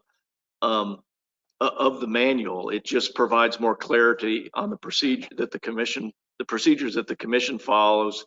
But we need to update the manual and get approval from the commission so we can provide that updated manual and the discussion that we're having that this was approved by the commission and provide it to GMD. I don't remember, Angie, what we had some time frame which we're well within that we needed to provide this. So that's what this is all about.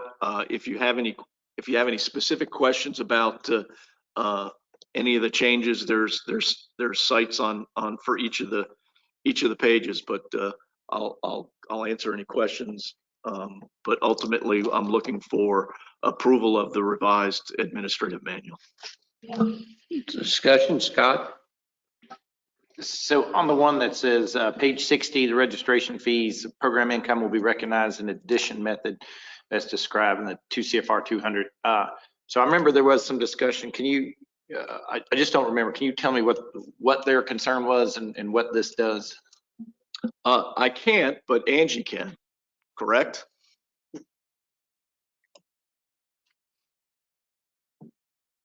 I have a basic understanding of it, but I don't know that I can. I'd phone a friend too. I could adequately explain it. I'm short. Okay.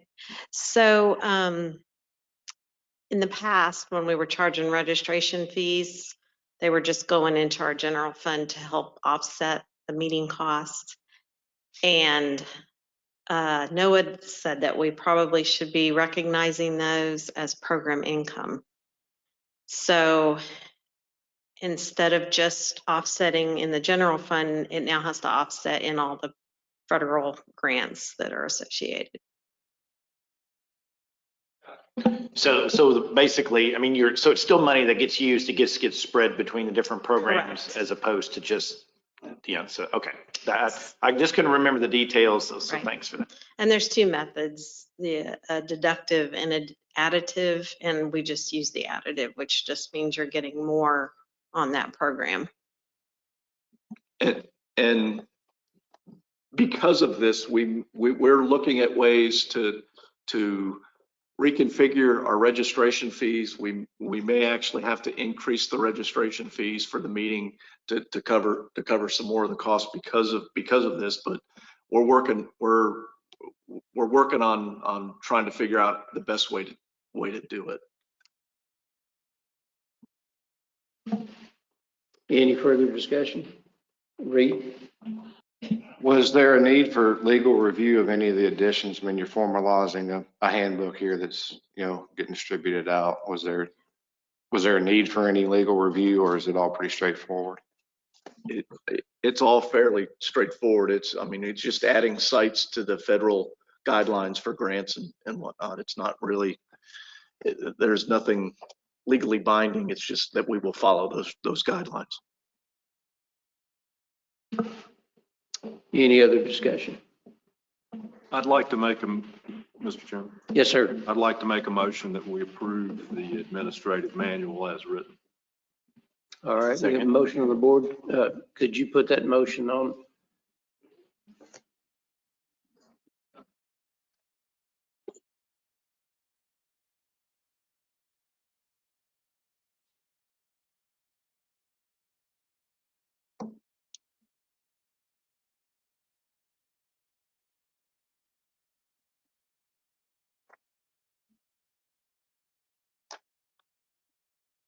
Okay, do we have a second for the motion?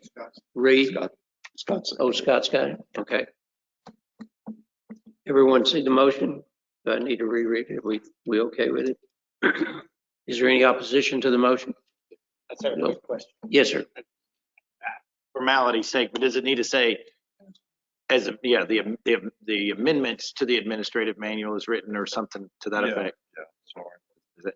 I think friendly say as amended. As amended, written to manual, as amended instead of as written. Right. Okay. Correct. As a correct.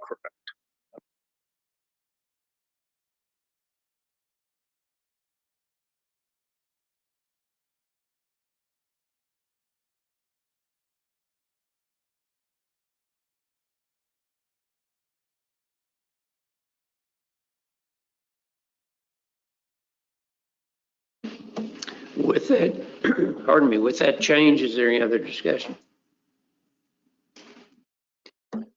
All right, it's been seconded. Any opposition to the motion?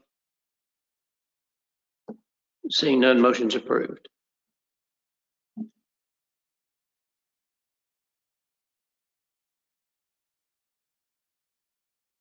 Okay, Dave, we move to number 12. Yes, sir. Each year we we select the upcoming year's Lyles-Simpson Award recipient. We had in your briefing book, there's a list of past recipients in tab G, and we talked about it at the executive committee meeting, and I believe there's I guess we can open the floor for nominations. Do we have, yes, Chris? Is the floor open for nominations? Yes, floor is open for nominations. I had discussed this with a few of the commission members, but I would like to put forth the name of Gary Graham, who's been a strong Sea Grant and research contributor to Gulf States shrimp fisheries management primarily for probably 40 years. He's now retired, but I think he's still doing work with Sea Grant. And Gary's not as young as he used to be, not like the rest of us. And I just would like to see him recognized at some point with this award. I think he's well deserving of it. All right, we have one name in nomination. Jason? I'd like to nominate Joey Shepard. Joey was instrumental in putting together the trip ticket program and getting the Gulf Fin program started here for the commission. Do we need to put those names up on the board? Is everybody okay with that? Just the verbal. Dave? I think we're okay. But so Chris, we did talk about it executive committee, and Gary is, I agree, he's been integrally involved in the Gulf of Mexico shrimp fishery, and after some discussion, we decided that for this year that Joey Shepard, we would move the name. We would move Joey Shepard forward as the nomination, but I'm trying to think. I guess I don't know that we've ever had multiple nominations, so sorry if that was out of place. I just wanted to make sure I got Gary. I've been meaning to put him out there as a potential recipient for 2 or 3 meetings and just hadn't gotten it done. So forgive me if it's out of place. I can withdraw it if the decision has basically already been made for Joey. I just want to make sure Gary was officially out there. Well, and he's still, and he is, and I think it might be easier if you withdraw it, and then he'll be considered for the 2024 award. That's fine with me. Well, as chairman, I'd like to give the committee the ability to help make that decision or just comment on that decision, because if one of the commissioners feels very strongly about a nomination, I don't think we ought to just withdraw it. I think we ought to have some additional discussion. Scott? Thank you, Mr. Chairman. So I just wanted to say that, 2 extremely deserving individuals on here, and kind of how the discussion went was, I use the expression, we're at the I don't give a crap stage, and I don't mean that in an ugly way. I don't give a crap because we've got 2 great people to choose from. So how do we choose from these? And so one of the things that we considered was Joey had been brought up previously. We missed a year, and so we missed that nomination.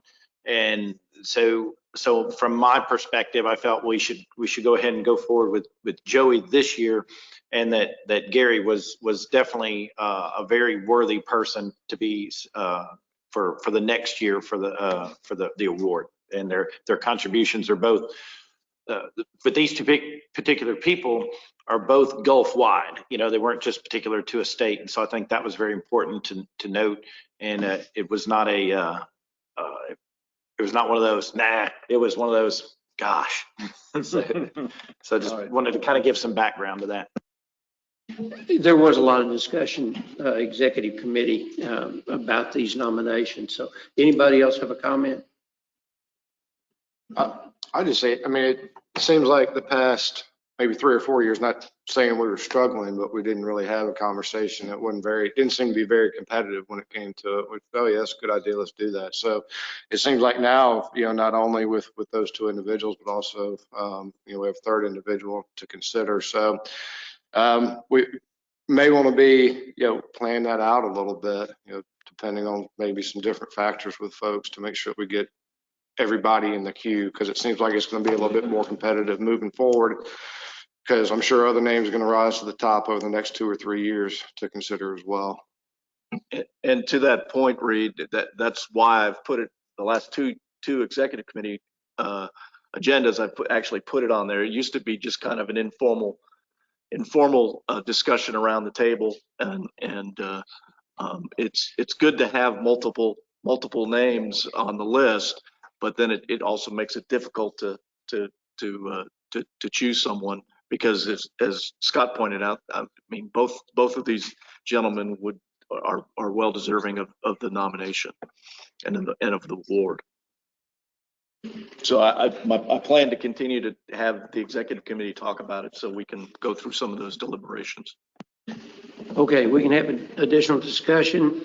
We can, Chris, I'll leave it up to you to make a decision about what you want to do, or we can have a vote by the full committee. I don't feel the need to force a vote, Mr. Chairman. I appreciate it. And again, I'll withdraw the name as long as I think it's officially on the list. It might have been there before. I just kind of wanted to mention it out front. Thank you. Okay. Thank you for that discussion, everybody. Well, there's a nomination on the board. Do we need a second for the nomination, Dave? Yeah. Okay. For a second, Reed, seconds. We have any other discussion? Pardon me. Is there any opposition to this nomination for the Lyles-Simpson Award? Hearing none, it's approved. Dave? I'll contact Joey.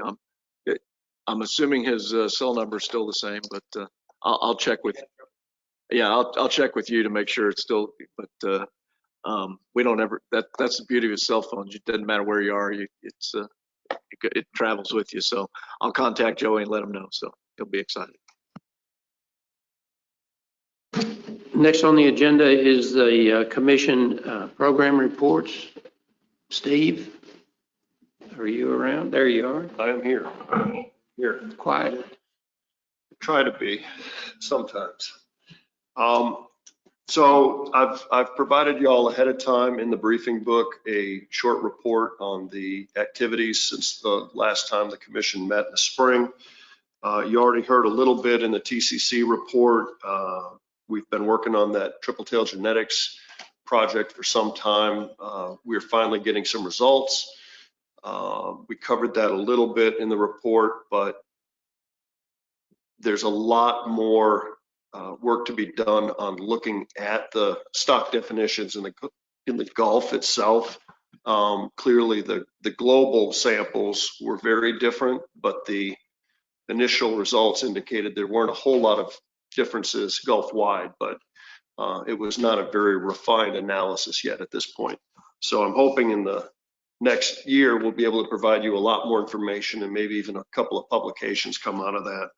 The red drum management profile is complete. We have gotten votes of approval from the task force to move it forward to the TCC. We announced that and did a brief overview during their meeting. After this, when we get back next week, we will distribute that electronically to the TCC for their review. Because it is a profile and it does not have any management recommendations like an FMP would, the review process that we had developed for profiles was that the TCC had the final approval. I'm just informing the commission that that will be worked on. There will be about a 45-day review period, and then we'll get the TCC to make a electronic vote to go ahead and finalize that. The mangrove snapper management profile, we were directed to begin putting that task force together over a year ago. Everything has been a little bit delayed still. We're still having the post-COVID delays in getting the red drum profile finished. So we wanted to make sure we had that sort of in the bag before we got started. We're going to have a meeting of the 5 state representatives as well as our enforcement and habitat person right after the first of the year, an introductory meeting. At that time, we will determine if we need a sociologist, an economist, and we'll also solicit representation for the recreational commercial sectors as well. And that profile will begin in earnest this coming year, and hopefully won't take as long as what we did with red drum. Some of the work that I'm involved with still is the acoustic tagging.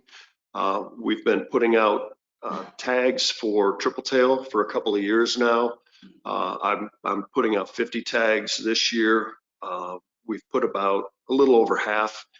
It's been a hard year for finding decent triple tail, but we've been piggybacking with other projects. The lab has been doing a lot of acoustic tagging of flounder, as well as some sat tagging of triple tail still. So when we get a chance between DMR and GCRL, we're sharing tags and sharing effort. I've gone to Alabama in search of triple tail this year. I've gone to Louisiana Marsh in search of triple tail this year, and we will likely do a two-agency trip out of Venice in a few weeks if we can get that arranged to do the acoustic and satellite tagging if we can find fish there before they're gone for the year. The hope is that as we start to get those data in, it'll contribute more to the work that's being done by DMR and others at looking at sort of what the stock definitions are for that species. That was one of the things we identified in the profile a few years ago as needing some information. We've also been working a lot with flounder between our surf program, and we hosted a symposium earlier this year, if you all recall, a flounder symposium. It was 2 days in Baton Rouge. We had 90 plus people from, I think, 7, 8 states, state agencies, academia, all participated. We had a number of topics that we covered, trying to address sort of where are we in our knowledge of flounder and the current status of those stocks as they've been declining recently. The surf programs, I've got the brief in paragraph in that summary. Joe, if you could put up that one slide of the table, if you could find it. Most of the projects that we're funding next year are continuations. There are a couple of new projects and a couple of new species that are being identified to target. This is the list of tasks and the breakdown cost for each. We had a total of $1.16 million available for this program for 2023. Dividing that 5 ways came to $232,000 per agency. We are doing work on blue crabs, flounder, alligator gar, and continuing to work on oysters. So there's quite a bit of work. There's a lot of simple reproduction. There's hatchery techniques. There's stock restoration and enhancement. And of course, there's other monitoring, long-term monitoring pilots being done. There's electrofishing as a fishery independent sampling gear being tested. Some additional types of nets for fishery independent sampling. So it's a program that, while it's still new, I think that we're finding there's a lot of utility in having these additional funds to be able to let the states try some things out and do better targeting than just the traditional monitoring packages that they had before with gears. The current status of these projects is they are all proposals. They're sitting in the Southeast Regional Office under review for the NRDA and EPA requirements to make sure that we don't have any red flags.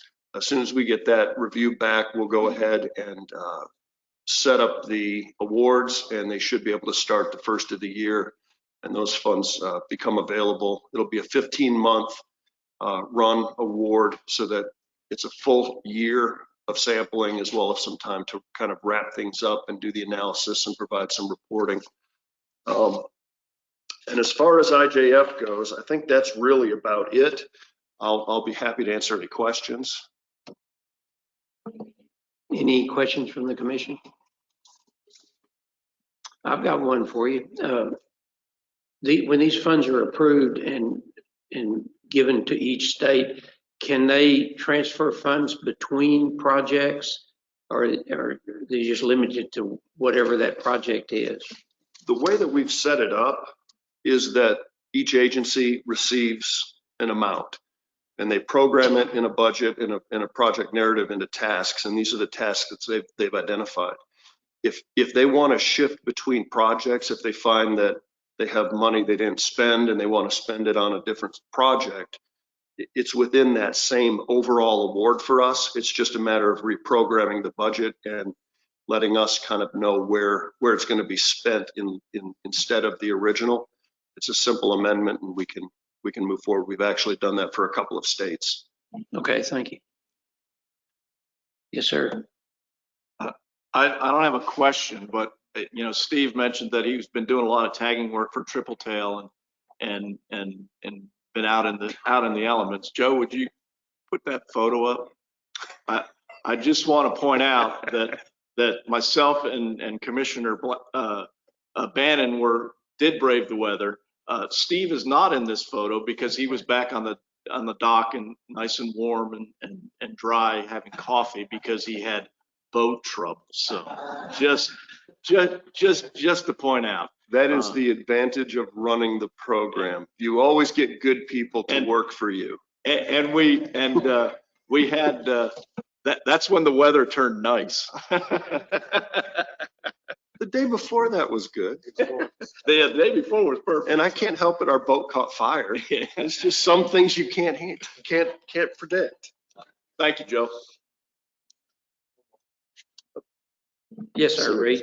So this is a pretty elementary question, but all the Triple Tail work that's going on, is that intent for regional management of Triple Tail to some degree? Is that something that the state support?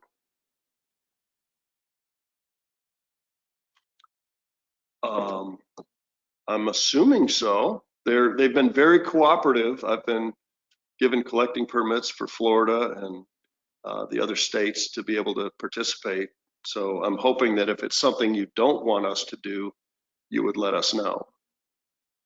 Well, we've seen what's happened with cobia, and from experience with Triple Tail, they have an even higher catchability when you look at recapture rate. So it's certainly a species of concern. I'm glad to see the commission doing it, but I guess make sure that everybody's on the same page in terms of end goal. Well, thank you for the segue into a proposal that's being worked on. There were two funding opportunities that have come up, and I've been asked to serve in an advisory role. There was a USGS funding opportunity that had come up, and we discussed doing acoustic and satellite tagging of cobia in the Gulf of Mexico with those funds. That project did not get through the first part of the review process for USGS, but there are some funds that are available potentially, around $50,000. But the team that we had put together included people who are doing sat tagging in all of the states, and they were all contributing in kind towards the project. And our hope is that we might be able to leverage some of those projects to contribute to doing some cobia tagging in the coming year. That'll be acoustic and sat.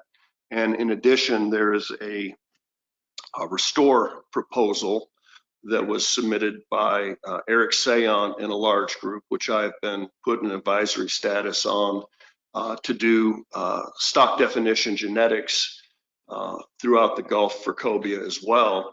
And part of that is, if we're going to put hands on fish, we potentially could put acoustic tags and sat tags in a few of those as well. So depending on how things progress in the next year, I think you're going to see a shift to doing some cobia work. We weren't sure if these were going to fly, but apparently the restore proposal has the letter of intent. We were requested to submit a full proposal. We're in the process of fleshing that out now. And again, that's something that Eric Sayon and another group is working on. So there are definitely some additional projects coming, and cobia is high on the list. I think when you look at the potential wind energy implementation off Texas and where that's going to be, that's going to have the potential to impact or improve cobia and triple tail fishing. So knowing movement patterns prior to those units going in, assuming that anglers going to be able to fish those units, I think would be some really good information to have. The projects are also very timely because they're doing the great amberjack work, amberjack count now, and there's a lot of additional acoustic receivers being put out in deep water areas that we don't normally put receivers, and that's providing us the opportunity to maybe tag some fish that we otherwise wouldn't be able to detect. So yeah, it's going to be timely. Something will get out there with cobia. I'm just not sure in what form, but yeah, we're working towards that as well. Now that we've finished that profile, and we want to have that available. It won't be in time for the stock assessment, but every little bit of information that we can provide will help, obviously. Any further discussion? Okay, Steve, you're next up with aquaculture. Perfect. So we've been running a aquaculture small grants program cooperatively with NOAA for several years now. I provided you that information in the past. There is an update in one of the tabs in your briefing book. We currently have 9 projects that are in various stages ongoing right now with last year's funds. We had held funds during COVID one year, so the last award, the RFP that we put out, was actually considerably more than what we would normally be able to provide. It was around 1.2 million. We've got those projects ongoing, and we are looking forward to having some of those people possibly present at the Aquaculture America meeting coming up in February. There's going to be a session dedicated to the 3 Gulf commissions, which all have these aquaculture programs going on. In addition to the pilots, we also have an IMTA, integrated multi-trophic aquaculture project. It's funded with Dauphin Island Sea Lab and USM. It's going to be trying to place a single unit offshore of Alabama. Right now, they're still trying to permit the site. The preferred location is south of Fort Morgan, in while it's a little more high energy area, it's a less impactful area when you have outflow from the Mobile Bay, especially when there's low DO and other concerns. So that they're looking at that site now. We hope to have that aquafort placed sometime early next year. They are going through all of the permitting right now. There's a series of steps that they have to meet first before they can move forward, and obviously the funding for that is contingent upon them meeting each of those phases. That project is $1.8 million. Its first year. We have another year available for them next year, assuming that they meet all of those criteria along the way. The Oyster Consortium, a few years ago, NOAA decided to consolidate some of the research that we were doing in off bottom into a single program. And it's a collaboration of multiple academia PIs putting together some dedicated work towards broodstock development and genetics, looking at essentially a selective breeding program for producing specific desired characters in seed oysters.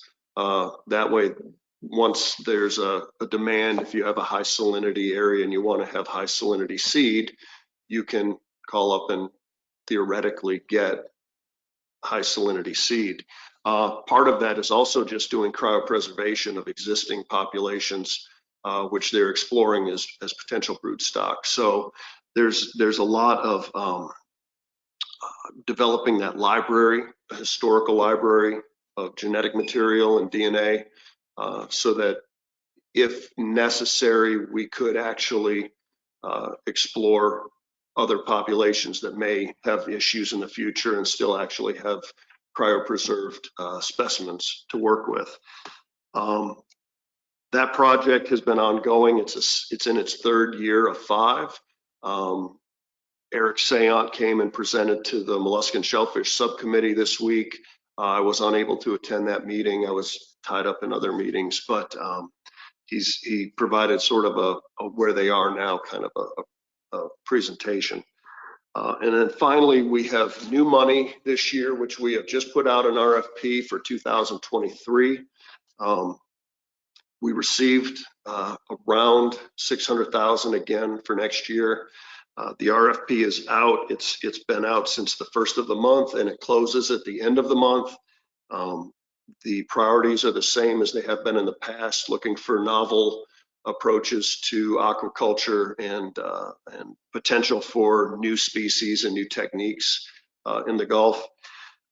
Those proposals will be due again Monday, October 31st, and we are currently enlisting reviewers for those, and we hope to be able to quickly turn those around and get awards announced for beginning sometime after the 1st of the year.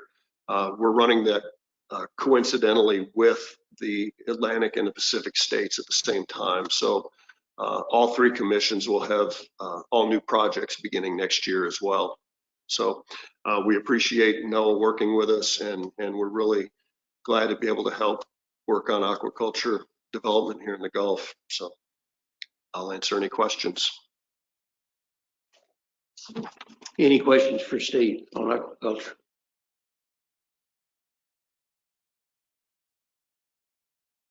Okay, seeing no questions, we'll move on to CMAP. Jeff? Thank you, Mr. Chair. The Oregon 2 was launched in 1967 and has been surveying the Gulf of Mexico ever since. The Oregon 2 was scheduled to go into the shipyard earlier this year for routine repairs. These repairs were a little more extensive than originally planned, and it was not available for the spring plankton survey, which was canceled. The summer shrimp groundfish survey was impacted also, and NOAA Fisheries did not sample during their normal sampling period this summer.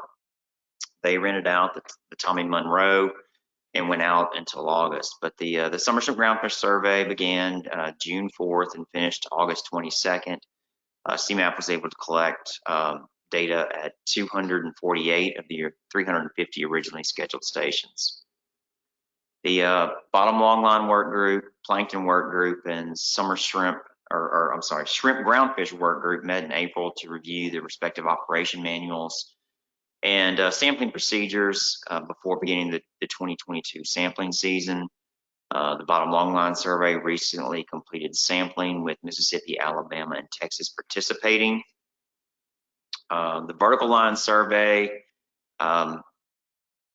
is a survey that started about 12 years ago, primarily catches red snapper. About 90 to 95% of the catch is red snapper.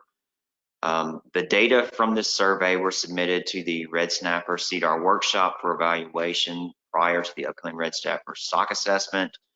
The panelists at this workshop felt there were some problems with the indices developed using the data from this survey. The most significant concern was strong temporal variability in sampling intensity, spatial coverage, and sampling effort, and the types of habitats sampled that were not able to be adequately accounted for in the statistical models. This survey also catches roughly the same size red snapper as the reef fish survey. So for those reasons, it was not accepted for the assessment. So the subcommittee in June of this year decided to discontinue that survey, and Monday of this week at this meeting, we decided to dedicate those funds to the reef fish survey. So more of a habitat mapping and stereo video camera type of reef fish survey. The commission continues to manage CMAP data and distribute the data to interested parties. We have fulfilled 7 data requests since March, and the CMAP databases have been downloaded 130 times since March. In the last year, CMAP data from the Gulf have been submitted for use in CDAR stock assessments for hammerhead sharks, Spanish mackerel, scamp, red snapper, and gray snapper. And that concludes my CMAP report. Commissioners, any discussion, questions about the report? Yes, sir. Oh, Reed, go ahead. So with the ship delays, is there any concern that the data from the summer groundfish cruise won't be used in future assessments? You only got, what, about 70% of the stations?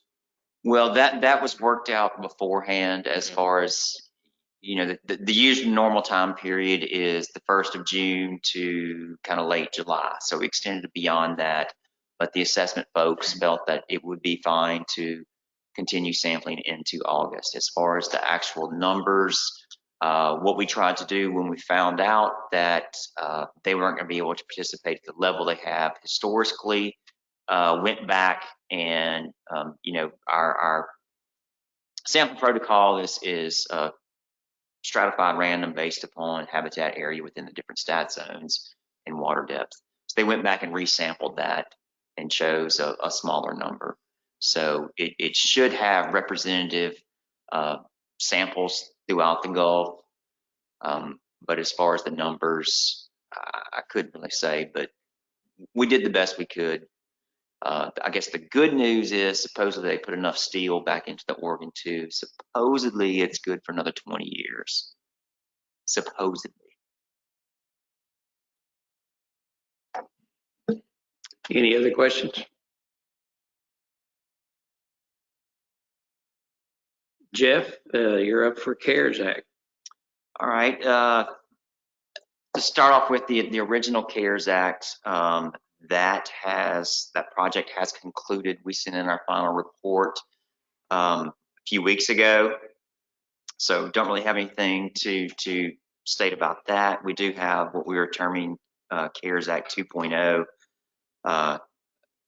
Where's Dan? You need to shut your mouth about 2.2. I still haven't heard about that yet, but anyway, the Consolidated Appropriations Act 2021 was signed into law in December of 2020, and this was an additional $300 million. So CARES Act 2 for the Gulf, and when I say the Gulf, it's Texas, Louisiana, Mississippi, and Alabama, were provided about $26 million to distribute out to affected participants. All states beside Texas expended their funds on direct payments and have not had any activity since the March Commission meeting.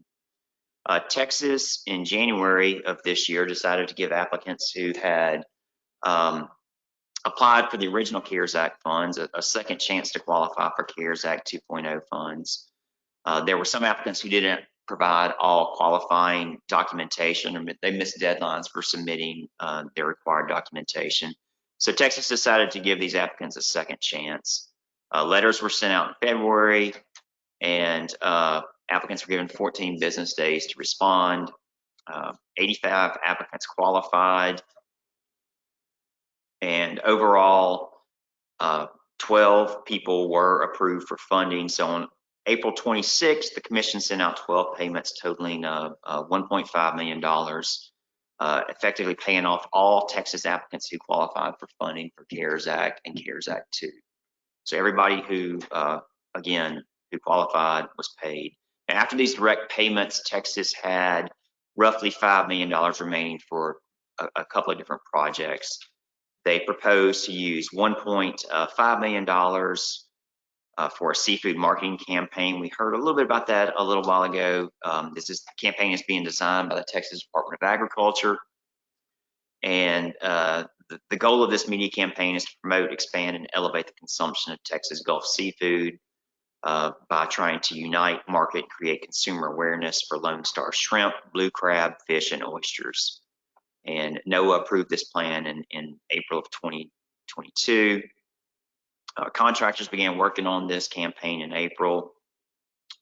They attended meetings with Texas Department of Agriculture and Texas Sea Grant to discuss this campaign, brainstorm ideas, develop the creative briefing presentation, and develop the campaign framework and logo. So far, ads have been placed in Texas Monthly on TexasMonthly.com, on Facebook and Instagram, and in Texas Highway Magazine, Edible Rio Grande Valley Magazine, which if y'all haven't checked that out, you really should. You're missing out. It actually is kind of nice, but and then also Ag Mag Magazine. Joe, can you bring up? So what we have here, just these are some of the magazine advertisements they had. So it's kind of a full page, double page layout there. You can go to the next one. So advertising shrimp. So on one hand, they have the product, and then they have what you can do with the product on the opposite side. And here's a little short video that they created for Fresh out of Texas, however you like it. With rich, buttery, tasty flavors from the Texas shores straight to your table. Discover recipes and more at TexasGulfSeafood.com. Okay, if you could pull up the PDF files. And here's some of the other magazine spreads. Here we have oysters. Go to the next one, blue crab, red snapper, and then also the shrimp. So they're hitting magazines with that. They've hit, I think, Facebook with some of the little videos. They also have a website. You can pull that up real quick. We've downloaded a copy of that. But fresh out of Texas, you should go check it out. It's got a lot of recipes on there that are fairly interesting. I haven't tried one yet, but there's a couple that I really want to try sometime in the future. But all in all, it looks like a fairly nice, well-designed media campaign. But Texas also proposed to use $1.5 million to restore about 50 acres of oyster reef and approximately $2 million for the Texas Commercial Oyster Boat License Buyback Program. The oyster restoration plan was approved in April of this year. It involves planting culture material and pre-approved restoration sites in Galveston and Matagorda Bay. And then the buyback program was approved just a couple of weeks ago, and they are going to start that here sometime in the near future. That concludes my report. Thank you. Any discussion? Comments? Okay, we'll move on to the next topic, sport fish restoration. James?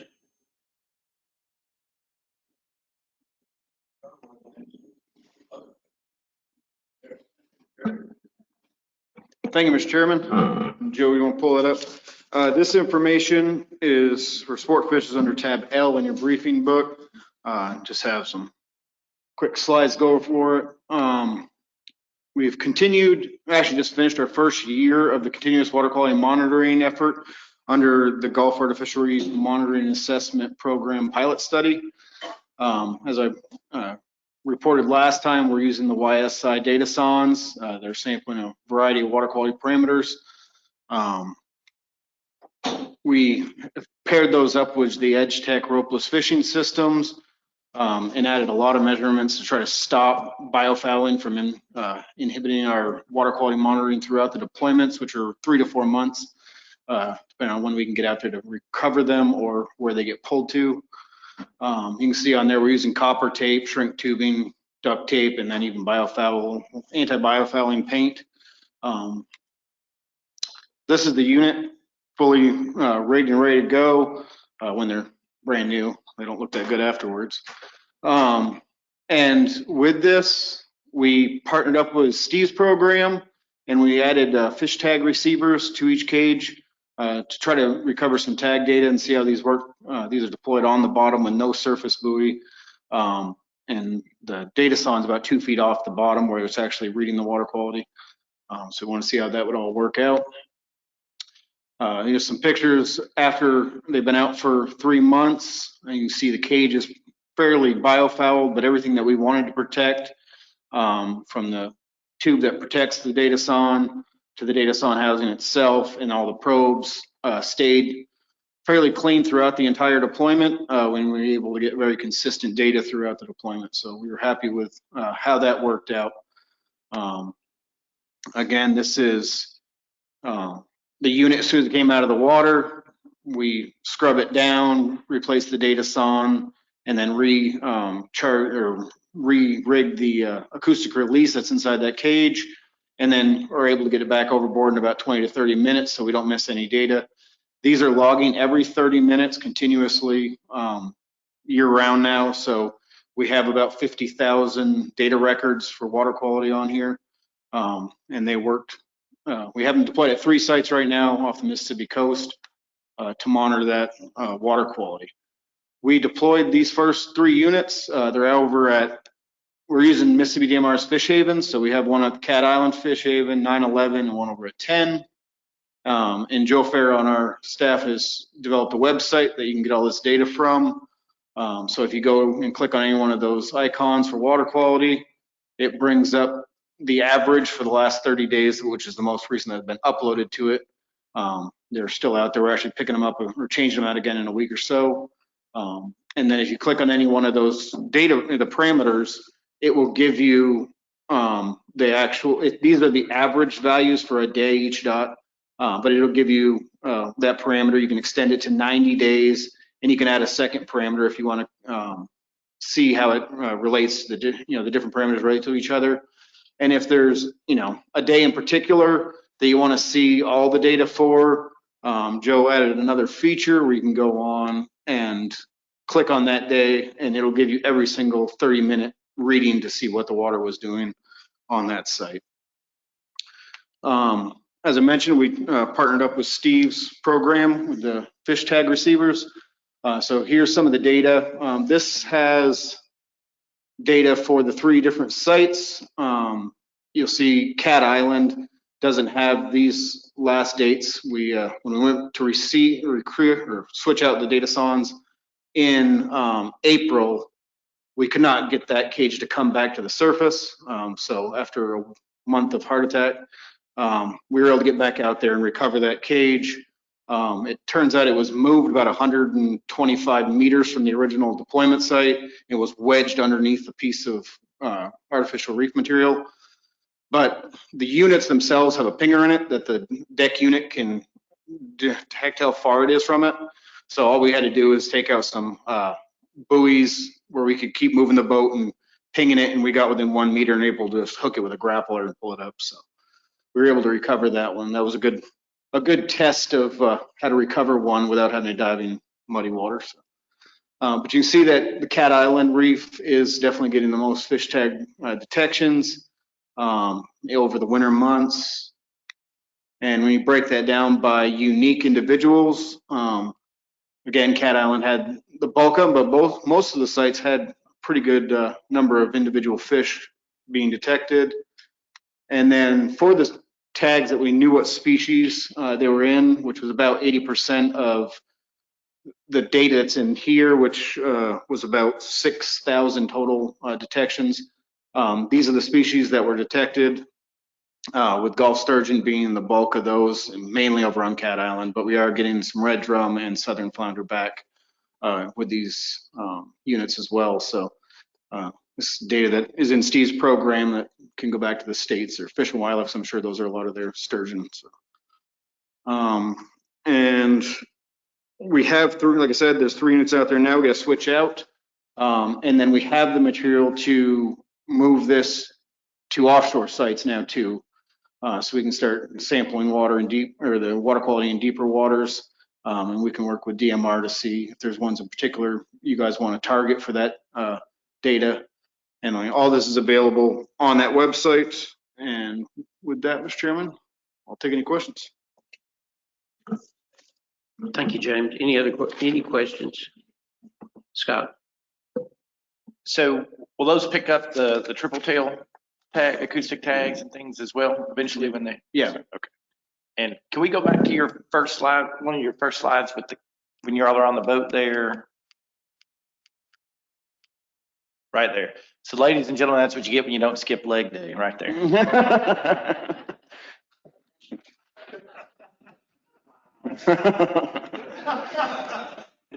Moving on. Any other comments? I have a gym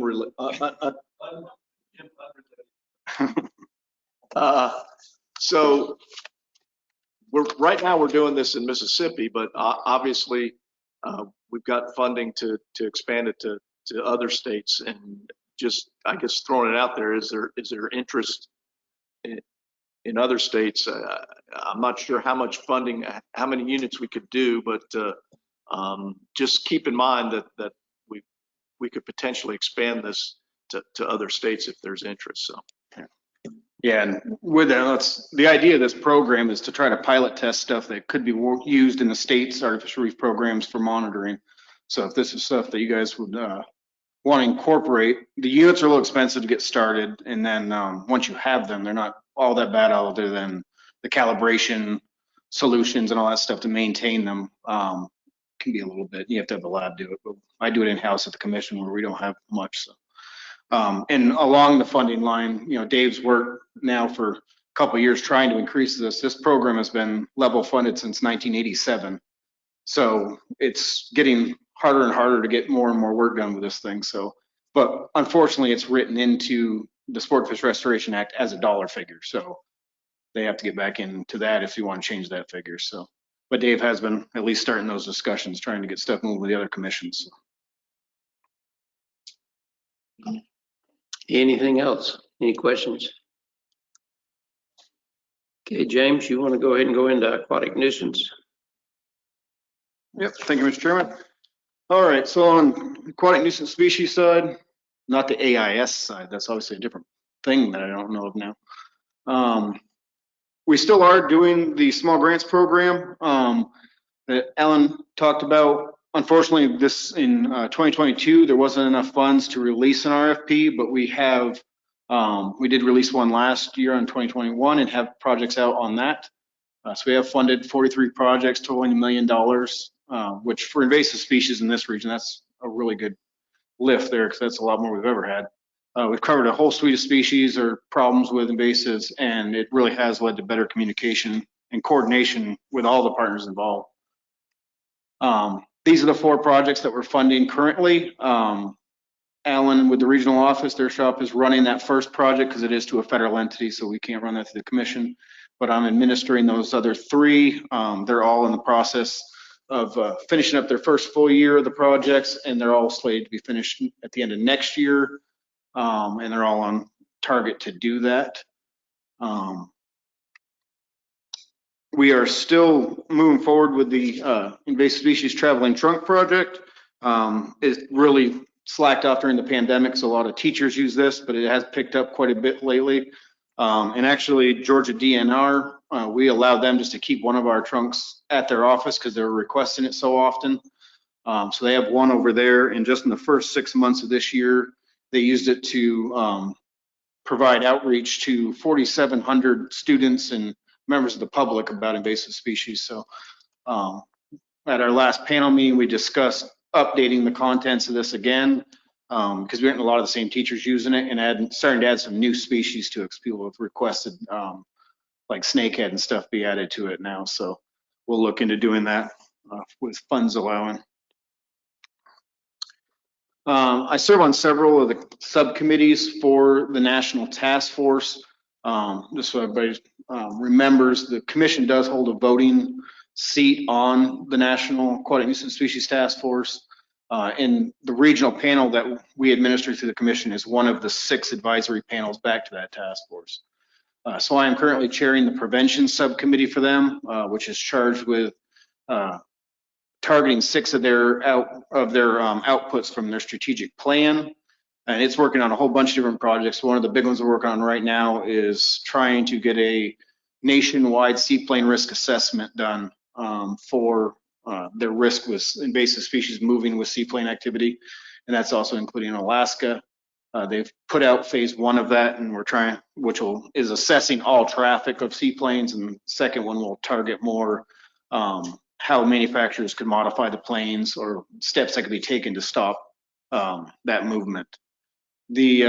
Out of the prevention subcommittee, we also established a fish production and retail hitchhiker mitigation work group in response to some issues that came up. People probably heard about the mothballs moving, zebra mussels, that was an aquarium plant. And then we also had some crayfish being moved in shipments of goldfish to pet stores as well, coming out of just aquaculture facilities that develop these plants in the United States.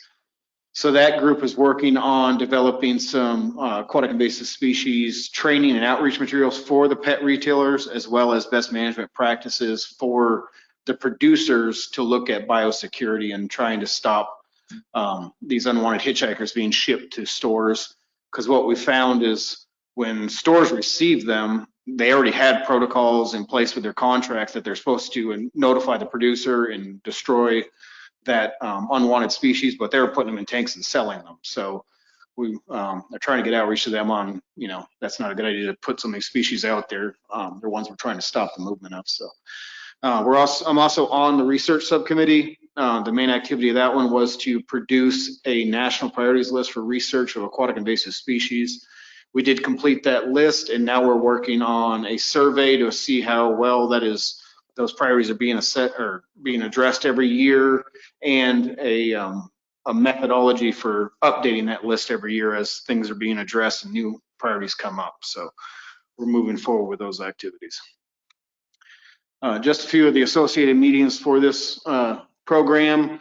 The commission hosted the Gulf and South Atlantic Regional Panel Spring Meeting in June of this year in Alabama. We'll be hosting the next panel meeting on November 30th and December 1st in New Orleans. And then the task force held their meeting virtually, their spring meeting in May, and then they're hoping to be back in person at Fish and Wildlife headquarters in Falls Church in January of this year. And hopefully that'll hold and we'll all be able to get back together. So, and with that, I'll take any questions. Thank you. Any questions from the commission?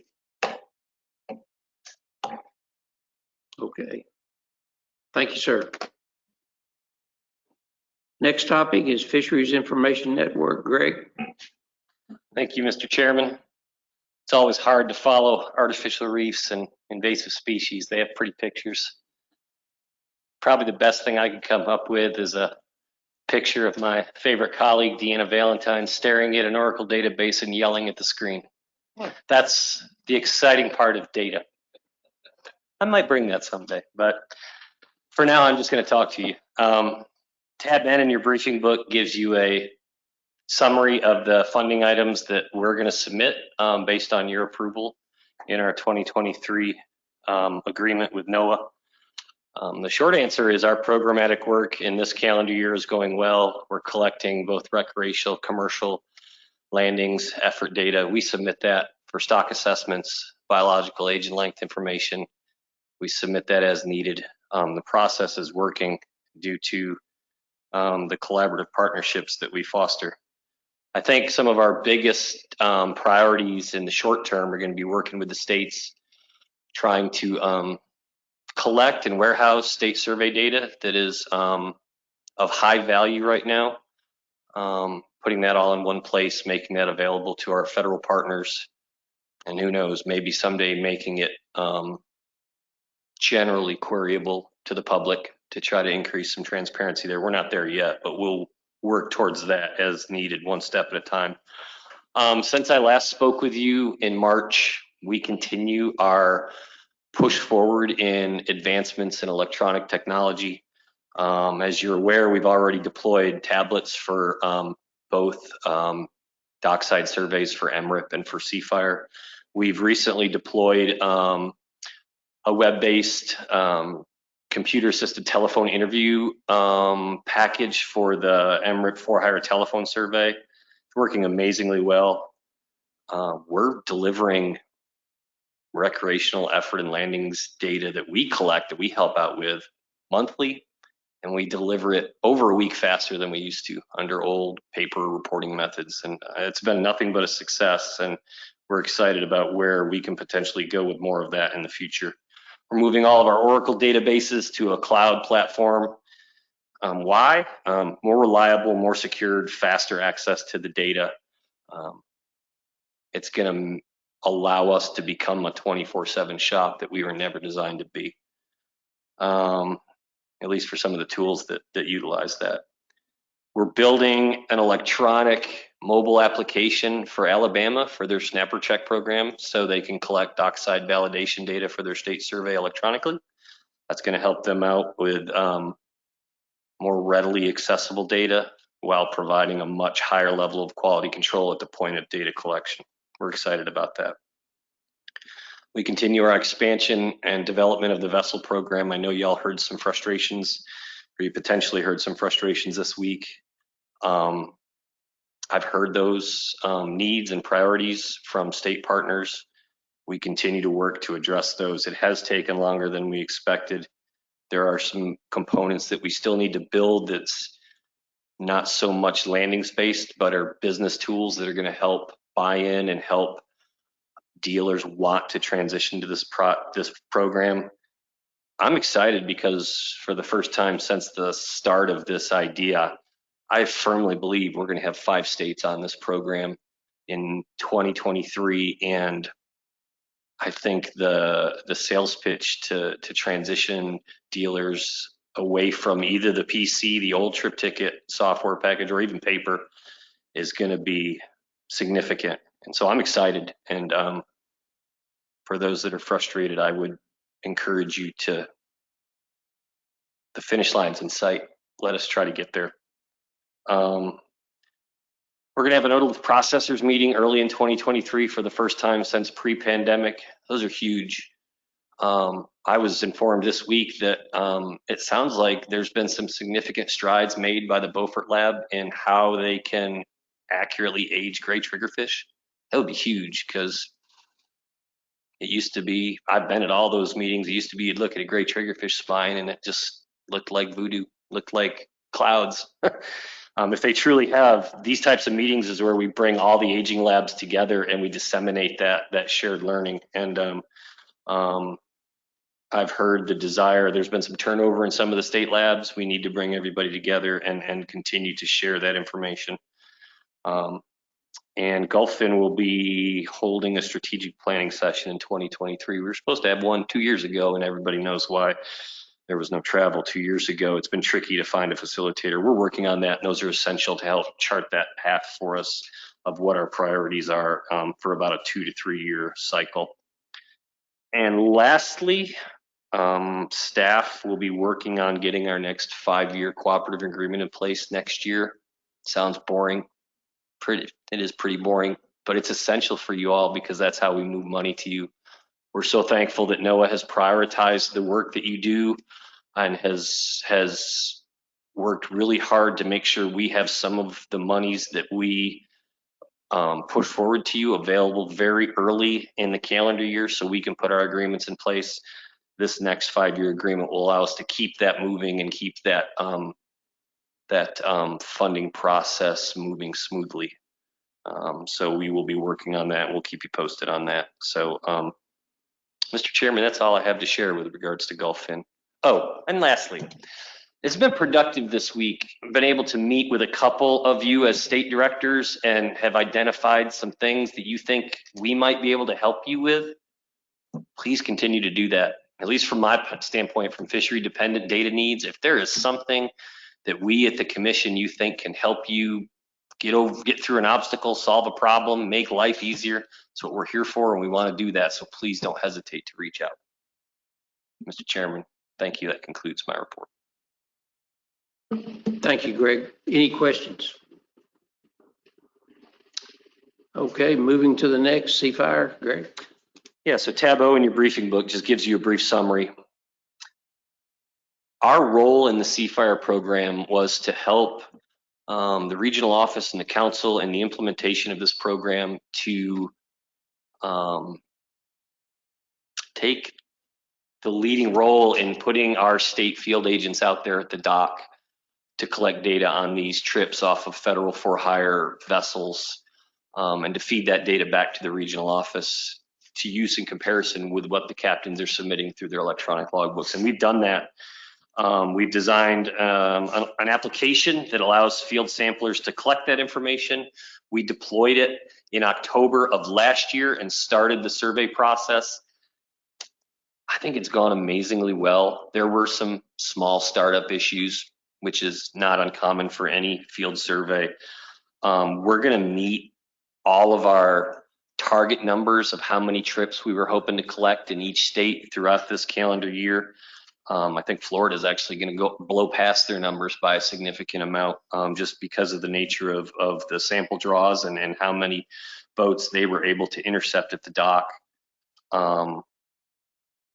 It's been successful. The point we're at right now is that we're just in a struggle to find enough financial resources to continue that aspect of the program next year. And the State Federal Fisheries Management Committee tasked us to kind of sit down as a technical scientific group and figure out what can we do with the limited available funding we have. I mean, we obviously have hopes that a budget will come out that provides some restoration to the funding cuts that NOAA has seen with this program, and it'll make it a little bit easier. But we need to be thinking about ways to maybe gain some efficiency, to still collect some data. I echo what Mr. Bannon said earlier, that as a state-federal partnership, we see value in this idea of a validation program and collecting this information. How we do it, I think, is going to dictate what we can do with the limited funding we have. But we're going to work towards that as fast as we can, and hopefully come up with a plan to take the monies we have in the short term and continue collecting some data, because we have all the components in place to do it. We just need to figure out how to do it with a little less money in our pocket for the short term. So those data, we feed it back to NOAA monthly, just like we do with MRIP data. It's readily available, and we hope to continue to work with them to figure out what we're going to do with that information too, because I think that's an important part of this. So, Mr. Chairman, that's all I have on CFIRE, and concludes my report. Okay, thank you. Questions from the commission? Yes, Jack. I don't have a question. I just want to say thank you, and it has been very successful, and we really appreciate all the help from Greg and the commission. Any other comments? Greg, thank you. Charlie? There he is, hiding. Thank you, Mr. Fisheries Chairman. restoration. All right, so this is the Fisheries Restoration Project, and right now the only project that we have under this program is the Return 'em Right program. But as you guys were talking about earlier today, the Shrimp AIS program would potentially come under this program. So maybe in the future we'll be talking about it. Hopefully by now most of you know about the Return 'em Right program, but there's a few people that may not. So just quickly, some of the goals of the program are to reduce post-release mortality, primarily from barotrauma and reef fish in the Gulf of Mexico, to increase the health of fisheries and improve angler experiences. Some of the major objectives that we have are to provide tools and training. We've got an education module that we have built for anglers to go through. It takes about 12 minutes, and they receive free descending gear that's already rigged and ready for them to pretty much just tie up to their rod and reels and go fishing and put it to use. We're also working to measure prevalence of use of descending devices and trends as they're changing in the fishery. And then we've also worked with some researchers to do fishery independent and dependent research to help us validate mortality rates for different species and the effectiveness of some of these release treatments that we're looking at in the Gulf.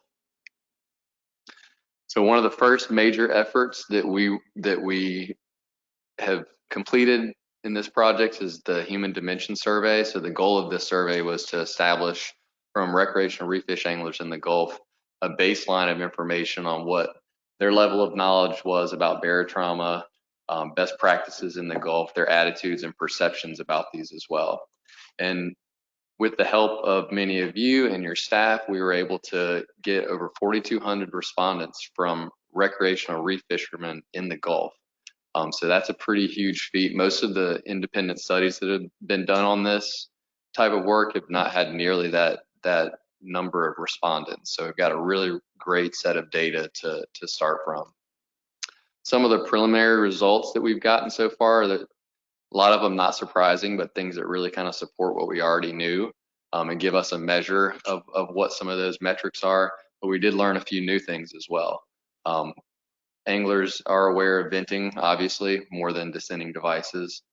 Most anglers, about 60% of the fleet in the recreational fishery only fish 1 to 2 times a year, or 1 to 3 times a year. And then surprisingly, most anglers fish in greater than 60 feet of water, which is where you'd expect them to start see signs of barotrauma. So that was something that we weren't really expecting. We thought a lot of the fleet was fishing in shallower waters. And there are some differences in states, obviously, so there's some regional considerations that we can use to help kind of tailor our outreach.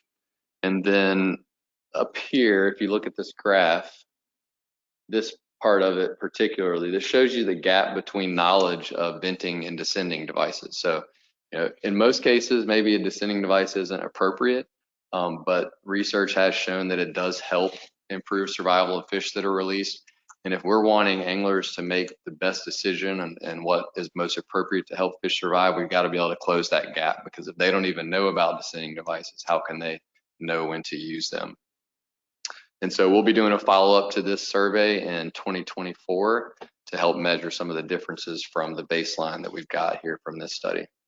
And then this over here, I thought it was kind of interesting. I'm sure y'all would appreciate it. This is just a word cloud of the sentiment of responses we got kind of on an open-ended question at the end of the survey about, you know, is there anything else you want to tell us about the reef fishery? And so genuinely, or predominantly, there was some good sentiment, but there were a few four-letter words in there that I'm sure none of you have ever heard from your constituents. So just wanted to make sure y'all got the message.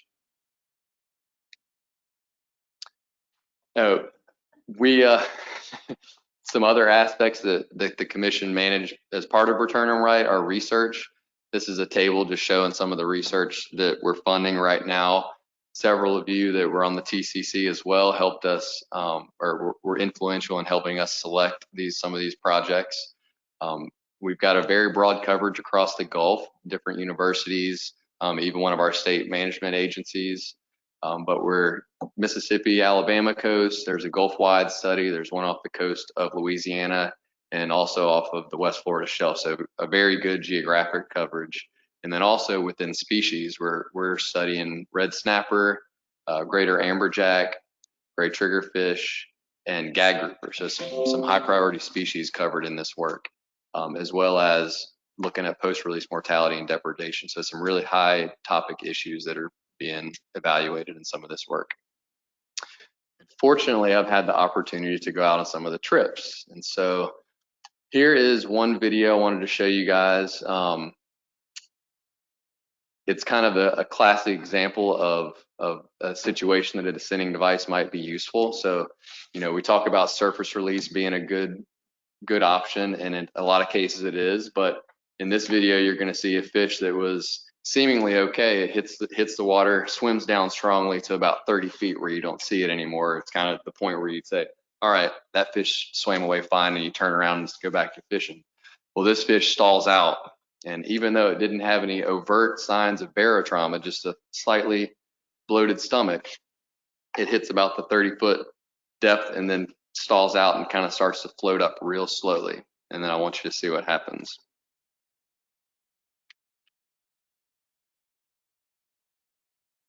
I just hit my button here. Okay, here we go.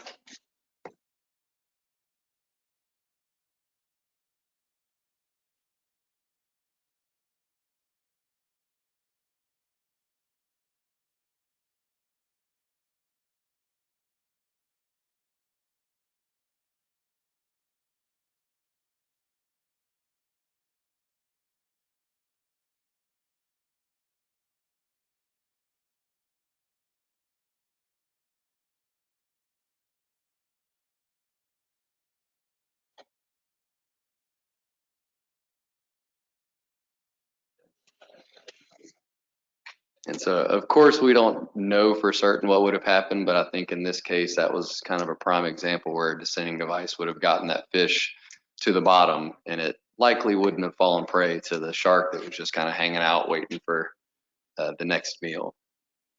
So that kind of illustrates the problem. And the next video is just a quick look at an example of what the descending device can do to help get fish down to the bottom. So you'll notice the fish goes down on the descending device. Let's see if it's playing here. And Joe, I might have you pause it here in just a minute.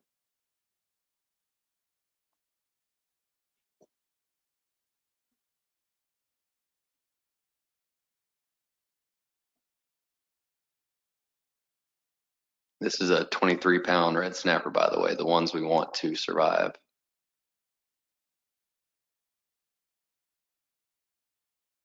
You're going to see a big silhouette come into the lens here in just a second. And just below it is the 23-pound. All right, pause right there, Joe. So this is the snapper right here. And that is a probably 300+ pound whale or tiger shark. All right, go ahead.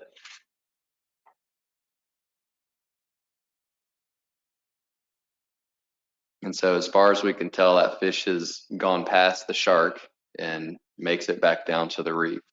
Had it not been on a descending device, it probably would not have made it past that fish, that shark.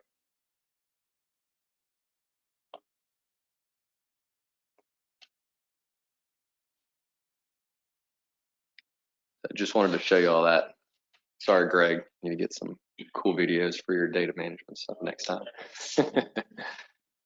On top of that, we're also doing some monitoring. So we've been working with the states, several of your staff, to implement some data collection through the at-sea observer programs to help us with monitoring rates of use of fish descending devices in the for-hire sector. So in Florida, Alabama, and Mississippi, we've added questions to the at-sea observer data, and we're collecting new data fields that have standardized data so that we can follow some of these trends as they're evolving in the fishery.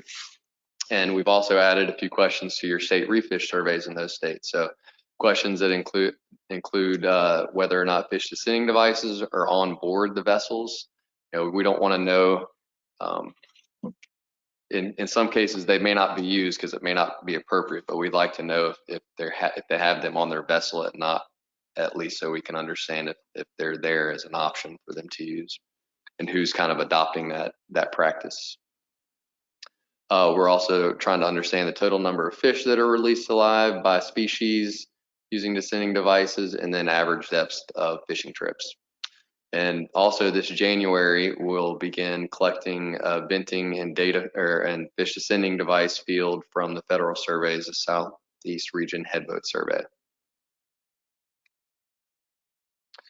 And part of our outreach and education, this is led by Florida Sea Grant, and they deserve a lot of credit. This is their wheelhouse and their main role in the project. They've done a great job. Nick Haddad in the picture here, Sarah Colson and Nancy Montez have done just a fantastic job at putting together an online training course. It's been really successful. We've gotten a lot of great feedback from it. It's about a 14-minute training, and it takes anglers through best practices that they can use to mitigate barotrauma when they're releasing fish. And again, we've got a lot of positive feedback from it. It's been really great so far. We've had almost 11,000, it's over 10,000, but it's getting closer to 11,000 folks now that have already gone through the training and received free descending device packages. So in their package, they get a standard sequelizer, which releases fish at 50, 100, and 150 feet. It's pre-rigged on a 3-way swivel with a leader and everything on it, and a 3-pound lead weight, so that basically all they've got to do is clip it on and they're ready to go. And it also comes with a see-you-later inverted hook in case folks lose that more expensive sequelizer, and they can try the inverted hook style, which is it's a really intuitive device as well. And it allows them also, if they're fishing in deeper water than 150, they can release fish manually with that see-you-later inverted hook. So a lot of good options in the package. Next steps for the project are to continue working with state partners with the at-sea observer programs and the reef fish validation surveys. We're just getting the first round of data here at the end of this season. I've got some of the preliminary data so far. It looks very interesting. We'll continue to provide oversight for the research studies, and we're potentially looking at doing 1 or 2 more research studies. Not entirely sure just yet, but the potential is there for that. And we'll continue exploring opportunities and providing support for outreach and education with Florida Sea Grant's side of the program. And then we'll have that follow-up survey for a human dimension study in 2024.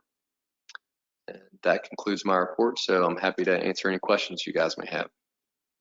Thank you, Charlie. Questions, comments? None? That was a great presentation. Thank you. Thank you. The next on the agenda is the Executive Committee report. And y'all should have a copy of that. And rather than read every word of it, if there are just any questions, I'd be happy to answer what I can, and Dave can answer the other part because he was there. I think the biggest thing on there, from the staff point of view, is the audit is over. And Happy day. Happy day. Then we just need a motion to accept it. Okay.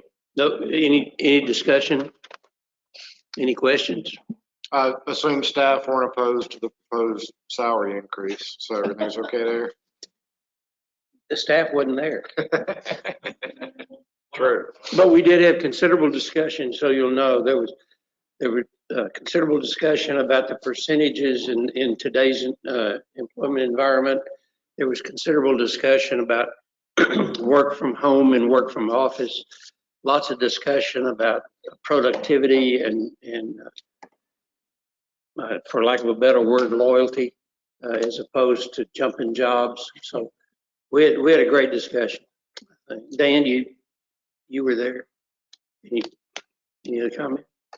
Okay. We'll need a motion to approve the executive committee report. So moved. Reed. All right. Second. Second. Have a second. And Jason. Any further, pardon me, any further discussion? Yes, sir. Scott? I just want to make one comment. We, to follow up on Doug. So for the staff back there and the staff over here, thank you guys so much for all the work that you put in. And we were blessed to look at the budget and have the opportunity to kind of catch you guys up to where the economy is pushing you back. So I want you to know that across the board, everyone felt very strongly that the Gulf State staff is top notch, and you guys are so responsive to everything we do, our phone calls, our requests for stupid data things, my smart aleck comments. So again, thank you guys so much, and all this was well deserved. Thank you, Scott. Any other comments? Okay, we have a motion on the board. It's been seconded to approve the executive committee report. Any opposition to that? Seeing no opposition, the report is approved. We'll move next to the state director's reports. Dan? Yeah, I'll probably keep mine high level. I think we kind of did this in the TCC already with the summary, so I'll just briefly bullet some things. It started with the disaster, but I'm not going to hit Ian. I think that we've beat Ian down pretty much, but I'll fill you in a little bit where we're at with Michael. So overall, all programs for hire, commercial fishermen and commercial aquaculture farmers, commercial wholesalers and marine operators, about $6.3 million in relief funding has been dispersed. So that program is now done. Irma is also done. That was done probably a year before Michael was completed. And then CARES 1 and 2, we paid out roughly about 1,600 fishermen, wholesale dealers and retail dealers, around $23.4 million. So we've closed that out too. I know that I won't even mention it. I won't even go that we probably will get more money. On the regulatory side, we do have some high profile things that we've done, the commission has been doing. I'll start with redfish. We're going with a new holistic management approach for redfish because of habitat and water quality issues. We created 9 redfish management zones to give us opportunity to go there on a yearly basis, and kind of we can adjust what we need to adjust, whether it's, you know, catch and release in these areas or if we want to reduce the bags and all that stuff. We prohibited captain and crew from retaining the bag limit of redfish when on a for-hire trip. Reduced the off the water transport limit from 6 to 4 per person. And then we allow catch and release fishing for redfish in Indian River Lagoon region only. And then we reduced the bag limits to 1 in some areas as well. One of the biggest ones that we have is we have a limited, highly regulated harvest of Goliath grouper. So this has probably been a 2-decade-long thing. It's like our bear hunt. So what that consists of is a recreational harvest up to 200 Goliath grouper per year with a maximum of 50 from Everglades National Park. A required recreational Goliath harvest permit and tag issued by random draw lottery to legally harvest a Goliath, 150 for resident, 500 for non-resident to apply to get into the lottery. Limiting harvest to 1 fish per person per open season with permit and tag, non-transferable. The season will be March 1 through May 31, very short season. The allowable gear, we're only doing hook and line. There's a slot limit of 24 to 36 inches in total length. Harvest will be permitted in all state waters except those off Martin County south through the Atlantic coast of the Keys, all St. Lucie River and its tributaries, and the Dry Tortugas National Park. So that's a pretty big hurdle that we had. We went back and forth, Commission. I don't know how long we've been going back and forth, and stakeholders kind of pushed it a little bit. We did it. The last one is we had a 57-day season for red snapper. We're having a 15-day fall season. It started in October, consists of weekends. It's hit or miss through October and November, but it'll end the 27th November after Thanksgiving, the weekend after Thanksgiving. That's pretty much all my report. It's just high level. We kind of did the summary in the TCC. So. Thank you, Dan. Any questions for Dan? Mr. Chairman, I have one. Yes, sir. Dan, how is your enhancement for red drum coming along in Florida? Do you have I understand you have a new hatchery? It's not open yet, so we're still a little bit behind on that. It's getting close. I think probably in another 6 months. Where's it? Roundup Hollow Beach, yeah, central part of the state. Thank you. Okay, next on the agenda, Alabama, Scott. Thank you, Mr. Chairman. A couple of quick highlights is, we had finished our CARES programs. We were waiting on the 2019 flood monies, like everyone else. We're waiting to hear that word. Few highlights on our artificial reef program. We had a contract this year for a little over $1 million to construct some inshore fishing reefs. We're creating 4 new inshore reefs. I think that's so like inside our bay system. I think that brings us to 34 or 37 inshore reef areas. And then we've deployed 1,659 10-foot tall reefs, 456 25-foot tall reefs that go offshore, and 1,203 low relief juvenile reefs. And then inshore there was some smaller 10-foot reefs in the 6 to 9 mile zone. So altogether about 3,000 structures, reefs have been deployed. Some of them were deployed in like 2s and 3s or something. We're looking at different ways. What's the biggest bang for our buck? The larger ones, most of those have what we call the amberjack pole, which is a pole designed to be attractive to amberjack, and it seems to work. And we've deployed reefs in various water depths. Naturally, everybody wants them really close to shore, but we also look at management all the way out to the end of our reef zone. So we have some deeper modules. We kind of look at that as our bank account out there to help keep our reef fish population consistent and hopefully growing. We started using the tablets for the APIS stuff, and our staff really took to that pretty quickly. And again, thanks to the Gulf States, where we're trying to work towards doing some other surveys that way. I'm a big technology guy, even though I'm not a very smart guy. I just think we should do things smarter. So we have people that can do that. And I think the tablets are the way to go. Eliminates a lot of error I'm king of the bad handwriting, and apparently I've hired other people that have similar traits. So we're very excited about moving some of that forward.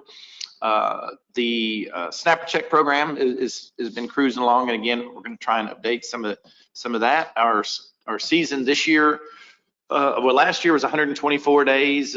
We did not fulfill the quota this year.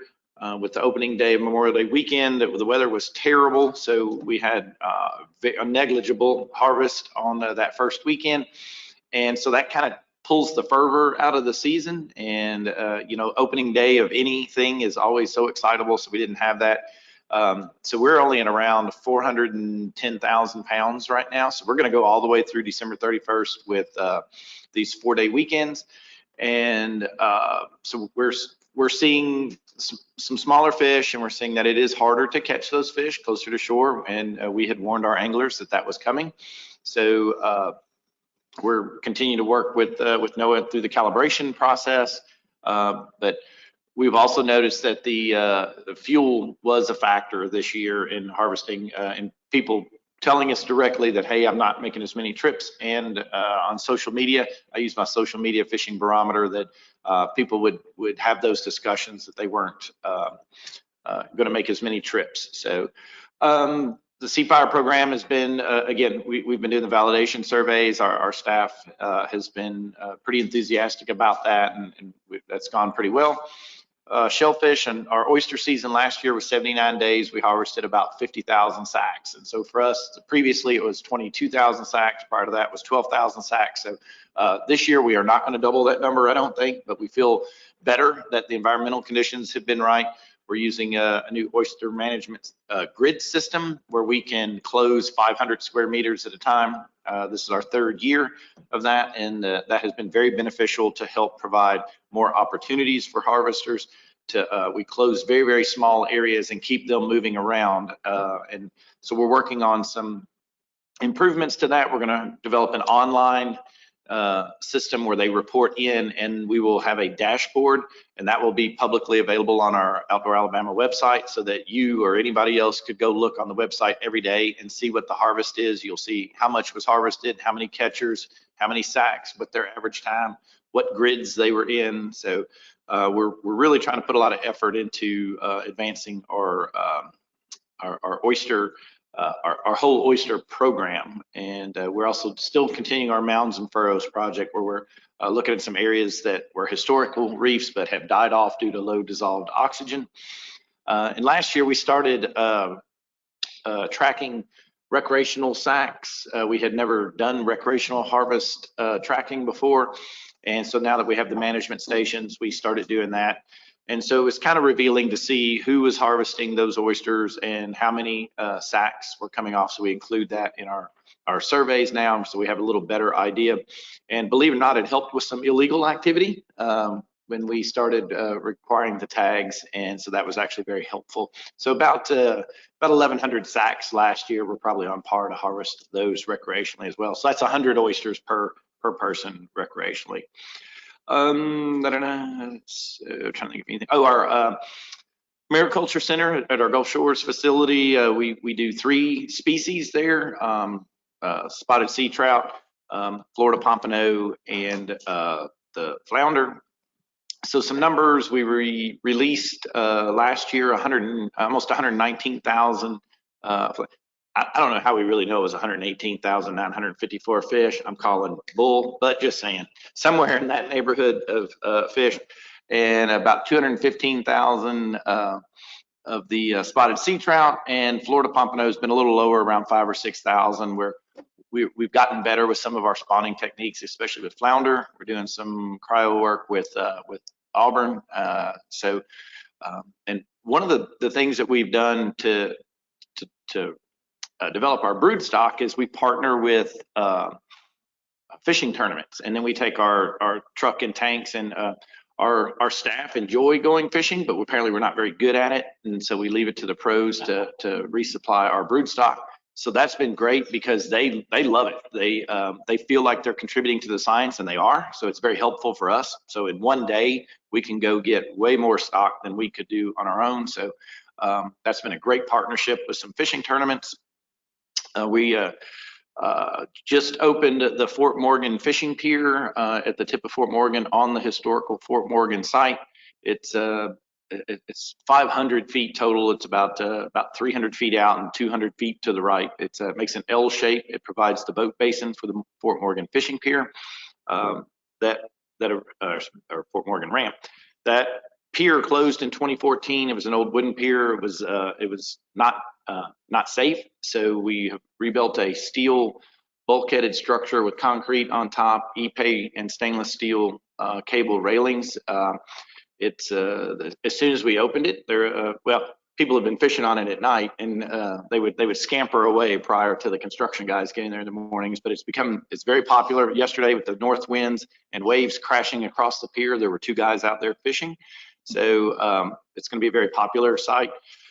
We're working hard to develop. I think NOAA's thing was to provide access. We're trying to make sure we're providing access to folks who don't have boats to be able to go fish. And so we have ADA compliant rails. We have a lot of ADA compliant items associated with that. And as we improve our other boating access sites, ADA compliance and shoreline fishing access is going to be a part of that. And our turtle dolphin project is, I affectionately refer to it. We're working on some outreach stuff. We just finished an RFP to do our social science surveys for that. We're going to increase some signage at that Fort Morgan pier. We actually have some turtle, dolphin, and manatee signs that we have developed that are very colorful, kind of condensed information to get the targeted information out to folks. We have some remote cameras that we have set. We finally this year we've actually videoed some turtles hatching and heading to the water, so that was pretty exciting, and a little bit of negative interaction with some nests, which is part of the purpose of being able to have the cameras. And our enforcement staff has been working very closely with NOAA Office of Law Enforcement to do sea fire enforcement. They've been probably every single for-hire boat in Alabama has been visited on multiple occasions to help make sure that we started very early to gain compliance with the sea fire system. Some people are not happy with us, but I want them to get on board with the program. So my tasking to the officers was we're going to go after this, and we're going to make sure that people are compliant, because it's very, very important for all of us to have that program to be successful. And so we've had again a lot of great work done between NOAA Office of Law Enforcement and our guys. We were for about 42 days at full strength. That beat our previous record of 29 days of having a fully staffed enforcement section. So we're getting ready to hire 2 folks here in the near future, and we'll see how long that lasts. We talk about people career jumping, and it's happening a lot faster than I would have liked. And I think, Mr. Chairman, that concludes my report. Thank you, Scott. Any questions? Reed, then Dan. Scott, for the stock enhancement program, are y'all doing any post-release monitoring or to gauge the success there? So I mentioned before that I'm just smart enough to be the little dog that barks on the porch, and I look to the big dog to come provide the response. The answer is yes, we are doing some things. We're doing some genetics stuff so that we can sample some fish to see if that genetics is being dispersed in the community. So there is some of that. I think we'd like to see that to be a little more robust. We are, of course, using the flounder. We're going to be looking at that again because we made some regulatory changes a couple of years ago, and then plus our enhancement program. So we're going to kind of do a reassessment here in the near future. So yes, we are leaning towards that. It's a little staff and funding limited. Yeah, so Scott, I guess the new fishing pier, it might be too new, but so you have any bird pelican interactions with Fish and Line? So for us, it's herons mainly, blue herons, and people love them. They like to name them, and they post them on social media. Matter of fact, I pulled the camera up yesterday to show what was her name, Tiffany, some of the things, and as soon as I pull it up, you see a heron had just stolen somebody's bait out of their bucket. So we do have those.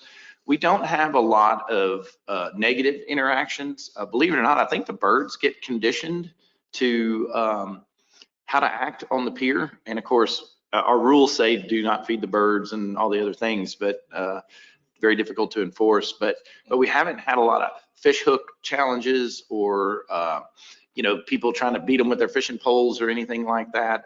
The birds that kind of take up residency there kind of learn to work the system, for lack of a better term. And so this new pier, we haven't seen that develop yet. I feel like it's going to come very quickly. Any other questions? All right, thank you, Scott. Mississippi, Rick, thank you for standing in for the general. Thank you, Mr. Chairman. As others mentioned, this was presented to the TCC yesterday. I do have one update, however, but this, aside from the state report, I'll just go over some of the high points and provide some additional information. As far as artificial reef goes, we deployed about 8,000 tons of material on FH13 last year, mainly consisting of concrete culverts that were donated. Back in May, we did work with the Gulf Coast Research Lab and the Mississippi Gulf Fishing Banks in deployment of the research vessel Hermes, which is a 38-foot steel trawler built in 1955. I think there's several of us in here that have a sentimental tie to that vessel as we've worked on it throughout our careers or our education at the lab, and so that was good to be a part of it. It was donated to the Mississippi Gulf Fishing Banks, and they prepared the vessel for deployment. We put it on FH2. And FH13 and FH2 are primary areas for red snapper fishing in Mississippi or off Mississippi. We're currently working with Omega Protein and the Mississippi Gulf Fishing Banks to secure and deploy 2 decommissioned pogie boats. We're not quite sure where we're going to deploy those or when we're going to get those, but we're working on that process. And then we are working pretty close with the Corps of Engineers on permitting 2 additional areas near FH13 and FH2, as we're almost near capacity in those 2 zones. I think the national average for this is we determined this that the national average for artificial reefs areas was around 1% capacity met, and we're like 8%. So even though it seems like a small amount, we're still pushing those areas. So we would like to have additional areas to be able to spread the fishery out. The update from yesterday is we've now been open our red snapper season for 112 days as opposed to 111. As of through Sunday, we harvested 114,000 pounds, which is 75% of our ACL.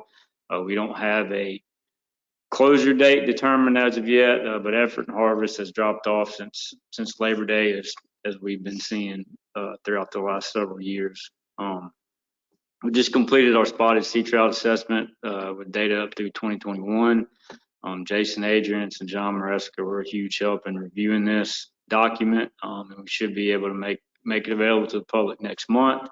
There were no changes that were recommended.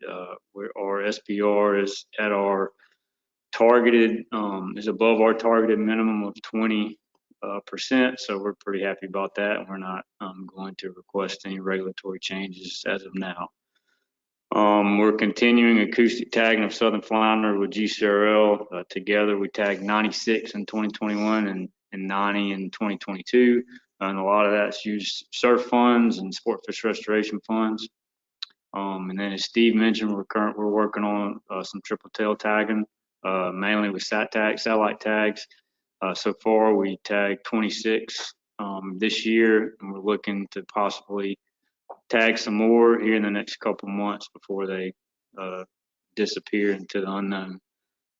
We've also been working with some charter captains in neighboring states to locate some what we are hypothesizing could be spawning aggregates of large fish, and we've been able to tag some of those as well before they start migrating out. And then I think Steve mentioned a lot of the next few are surf project, surf program funded projects, but we're looking to establish an electrofishing protocol using surf funds and Fish and Wildlife Service sport fish restoration funds. We have several projects that are funded by surf that are different gear types and different sampling locations that have been very beneficial, and we hope to adopt those in our long-term monitoring programs in the future. So we're very appreciative of the opportunity to be able to use those funds for that. Shellfish, as far as shellfish goes, our off-bottom oyster aquaculture program is continuing to grow. We have 27 active harvesters. We just had 8 finish our class in 2022, and so we put on a training each year of up to 20 potential harvesters, and they go through the training, and we teach them how to grow and how to harvest, the proper ways and techniques, and so it's been pretty successful. We currently have 465 acres permitted just south of Deer Island. It's our Colorado Deer Island Aquaculture Park. And there's also some additional privately owned lands that can be used.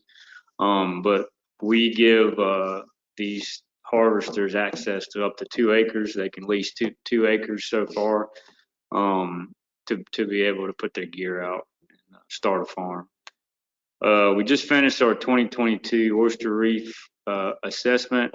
This included 71 minute dredge tows and 406 square meter samples or dives. Our reefs are starting to rebound from 2019, but they're currently not in any state to be harvested. So we recommended last week to continue the harvest closure again. And our reefs have not been, there's not been any on bottom harvest in Mississippi since the 2018 season. And then we're still working on conforming our microbiology lab with the FDA. We've been working on this process for about 2 years. And trying to get all the kinks worked out with them so we can start processing our own samples in terms of our shellfish harvest areas and approved and conditionally approved to be able to make that determination. And again, we're still waiting on the 2019 Bonnie Carey spend plan. Thanks, Jack, for that update. That's good to know that it could be coming soon. So that concludes my report, Mr. Chairman. Thank you, Rick. Any questions? Yes, sir. Hey, Rick. There we go. Just curious about Biloxi Bay. I know it did a bunch of culture planning in there right before I left, and I didn't get a chance to ask Jason or Eric, but how's it coming along? Just curious if you know any details on it.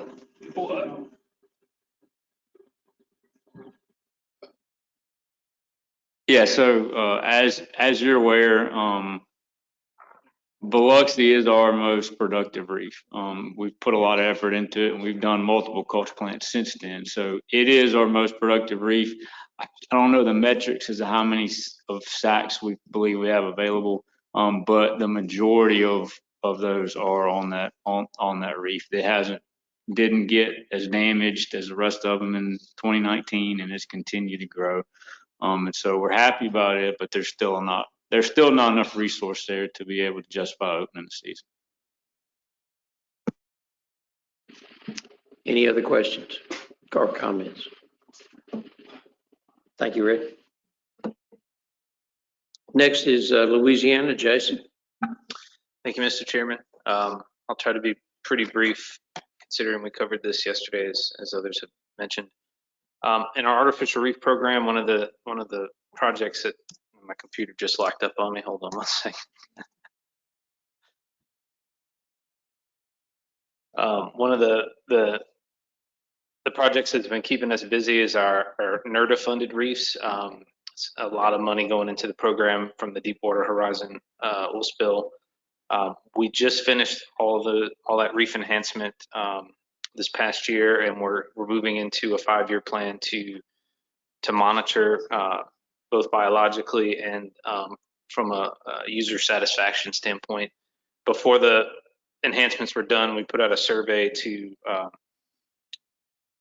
determine the public's knowledge of our artificial reef system and how much it's utilized. And we're sending out a follow-up survey after this work has been done to see if that has changed. Something we're excited about in the artificial reef program is we're in the process of awarding the contract for our first FAD buoy, which is a fish attracting device buoy. And the hope there is it replaces the upper water column habitat that we lose every time a structure comes out of the water. On stock assessments, we completed a updated blue crab stock assessment in April. Just to cut to the chase, it is not overfished and not experiencing overfishing. We're hoping to have a stock assessment on red drum completed by the end of this year. And I can say that we expect that to have to take management action after the results of that stock assessment come out. On our creel side of things, we completed 771 assignments during the reporting period. sampled over 4,000 anglers, counted over 29,000 fish, completed almost 1,200 charter captain effort surveys and over 21,000 private angler surveys. So that program keeps our staff pretty busy. We have some ongoing spotted sea trout and sheep's head life history studies. Those are run out of our marine lab in Grand Isle. The staff down there do the collection, and they also do the histology analysis. We have some staff that are trained in that, and we have the equipment available to us. That group of staff is also working on an experimental Fike gear sampling protocol for southern flounder. If this is successful, our hope is that we will expand that coastwide and establish a statewide independent monitoring program for southern flounder, which we feel is the missing piece to our southern flounder stock assessment puzzle. As Mr. Ballard said, we're working on a post-release survival using fish using descending devices. I'm not going to get into the details because my lab manager told me yesterday that he wasn't sure where those numbers came from. I told him they came from him. On the regulatory side of things, we added gray triggerfish to the list of species that require a recreational offshore landing permit. In January, our commission established a quarter-mile buffer zone for the Menhaden fishery, and that quarter mile applies to the entire state, with the exception of Elmer's Island, where it's 1 mile, and Grand Isle, where it's 3 miles. Grand Terre Isle is also 1 mile. This has been a user group conflict issue, and it's been in our legislative sessions for the last few years, and our commission decided to take some action on it, and that's where it stands at the moment. In March, this past March, we established our first closed season for southern flounder. That began on October 15th, so 4 days ago was the start of our first closed season, and it goes through November 30th. And just this month, our commission passed a notice of intent to modify our spotted sea trout regulations, increasing the size to 13.5 inches and reducing the bag limit to 15 fish. This still has to go through our legislative oversight process, and there is a lot of kickback and a lot of public input, and we expect the legislature to get involved, and there's some potential that this could be changed at a later date. And then on our oyster hatchery, I'm happy to announce that the issues that we've had for the last few years have been resolved in terms of feed quality and bacterial issues, and we were able to produce almost 134 million petavillagers and a little over 2 million seed this past spring season. And that concludes my report. All right, thank you, Jason. Any questions for Jason? Got one, Scott?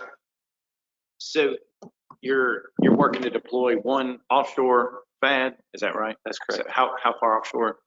And you know, I don't know the exact distance. It is one of our closer reef permitted reef areas near the I believe near the Venice area. So it's not too far off. You know what kind of cost? What kind of cost? Yeah, we're looking at about $200,000 for a single buoy. And that, what do you think your maintenance is going to be? Well, so we've been toying with different scenarios, and the one we're proceeding with right now is like a lease option, right? So we're going to pay a monthly fee, and that's around $20,000 a month right now to keep that buoy out there. We have no responsibility for it other than to pay that fee. And if it goes off site, if we lose it, if it's off site for more than a certain amount of time, we don't have to pay for that month's rent, I guess you could say. But that's one model we looked at. We looked at the purchase model because a lot of the other buoys that we use, at least for reef marking, we purchase, and we have maintenance agreements to do those. And we're just trying to figure out what is the most cost-effective way to handle this.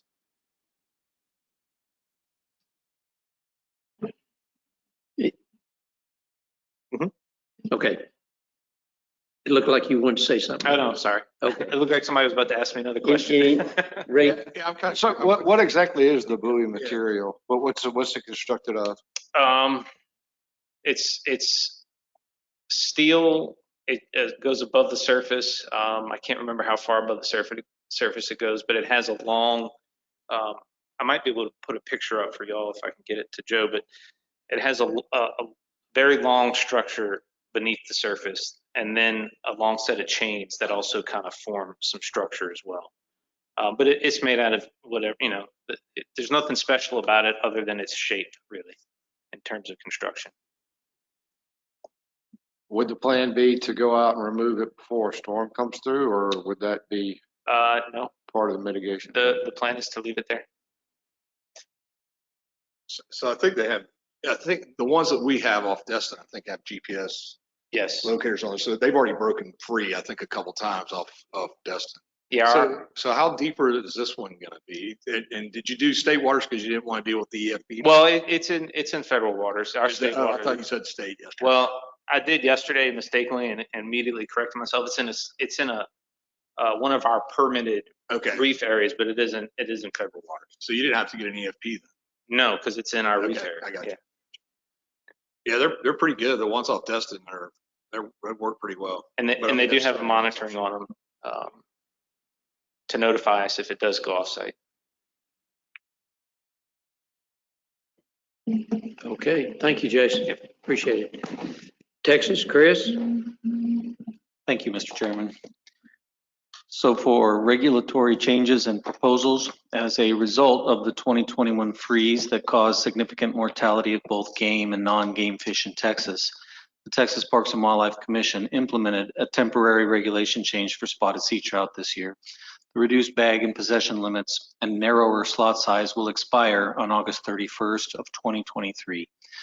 Fisheries biologists have noted that data from the spring 2022 gillnet surveys already are showing an increase in spotted sea trout catch rates as compared to the previous spring.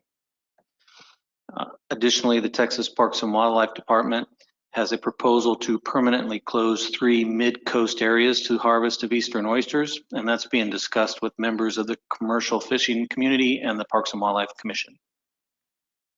For oyster updates under the Texas Commercial Oyster Mariculture Program, the first oysters for commercial sale and consumption were harvested in April of this year. So we have a couple of those projects online now, so we're excited about that. The 2021-2022 commercial oyster harvest season ended with 311,554 sacks reported harvested from public reefs, and those are our 110-pound sacks.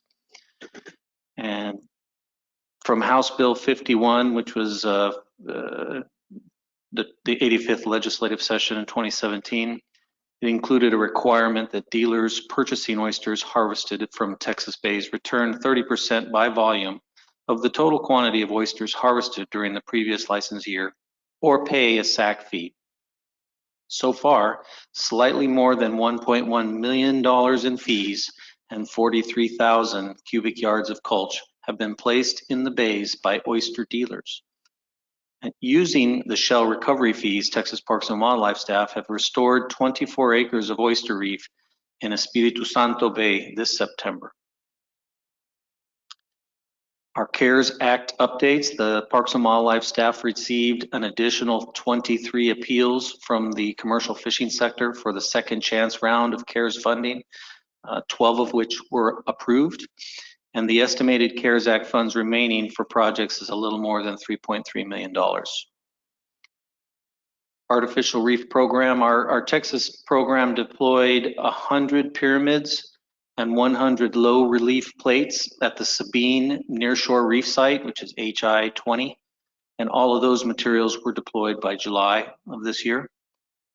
In our trip ticket program, trip ticket staff have continued to work with Bluefin software developers to improve the production version of the vessel web-based trip ticket system.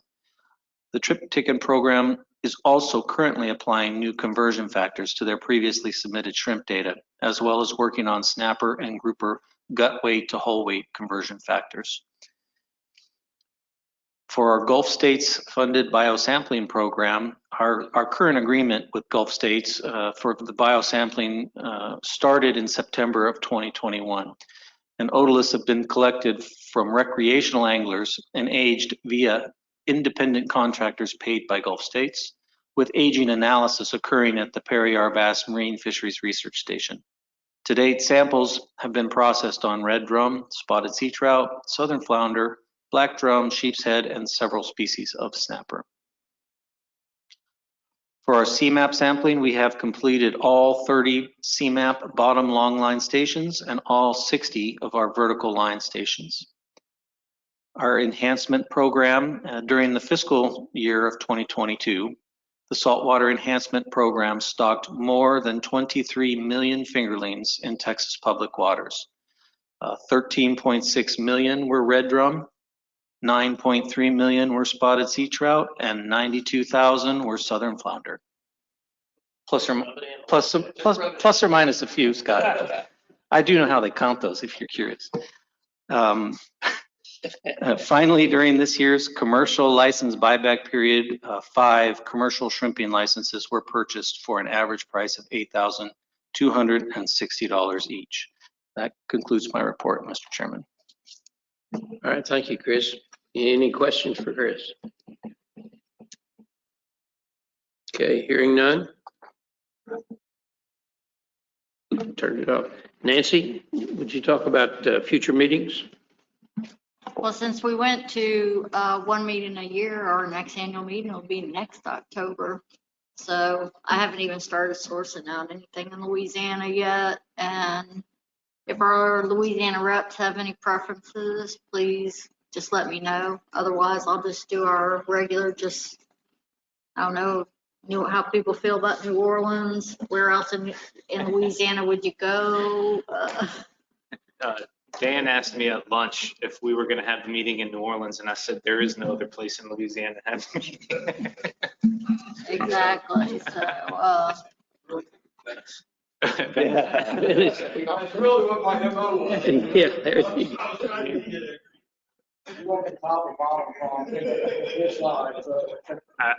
I mean, we could set something up away from the amenities of civil society if you guys want, fishing trips and those types of things. But from the amenities. Okay, moving on to number 17, Dave, publications and statistics.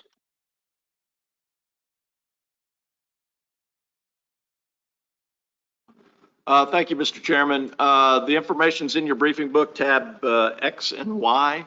It's just there for your information, and if there are any questions about the publications and or the website, I'll be glad to answer them. If not, we can move on. Pardon me, I thought it was going to be longer than that. Any questions? Just out of curiosity, I noticed the top search terms, not surprised by triple tail blue crab. McElwain shows up there twice. Was that Lyles-Simpson award possibly? Yeah, I'm sure that's what it is. If no other questions, we'll move on to number 18, election of officers. Dave, I'm going to turn that over to you. Thank you. So in your briefing book, tab Z, there's a history of the commission officers. The current roster is Doug as chairman, Scott Bannon is first vice chair, and second vice chair is Jason Froba. The rotation for the next year is an Alabama rotation for chairman, Louisiana rotation for vice chair, and Mississippi rotation for second vice chair. Before we open the floor for nominations, because we've gone to one meeting a year, the chairman, when we had 2 meetings a year, the chairman got to proceed over 2 meetings. If we're only doing 1 meeting a year, they're only going to have a term of 1 meeting. So I'm suggesting that we change the term to a 2-year term, similar to the TCC did. I gave Joe a draft motion that if if the commission so desires, we can pass and establish it to be a two-year term. That would be a motion from staff. I would assume that doesn't need a second. No, it's not a motion it's a suggestion from staff. It's a Well, I need one of y'all to make a motion. All I right. can't make motion. I'll make the motion just for discussion. All right, I need a second for that. Somebody. Second. All right, we have a second. So the motion on the board is to go to a 2-year term for chair and vice chair. Discussion? Yes, sir. Scott. Yeah, I mean, we had kind of thrown this idea around previously, and I think it does make sense to give, I mean, the purpose of a chairmanship is, to have the opportunity to preside and get that experience. And so even though it does kind of drag it out, so to speak, it makes that rotation a little bit long. I support this motion because I think that's reasonable for the person who's sitting in that seat. Maybe unreasonable for me, but And just to note, I served 2 years, and the reason I did that before this motion was that we had COVID in there, and Dave came to me and said, "What do you think? 2 years?" I said, "Sure." And it has been good because I get to interact and know staff more, and it keeps the continuity going for a while. So I would support it. Any other discussion? Do you think we need a show of hands on this since it's a fairly big change, or just? I would just say, see if there's any. Okay, is there any opposition to the motion? Seeing no opposition, motion passes. All right, so now we need to elect a chairman, a first and second vice chair. So I guess you need to open the floor for nominations for chairman from someone from Alabama. Okay. We have the floor open Baptist, Chris would get it by default. for nominations for someone from Alabama. I'll nominate Scott Bannon. All right, we have a nomination of Scott Bannon and a second.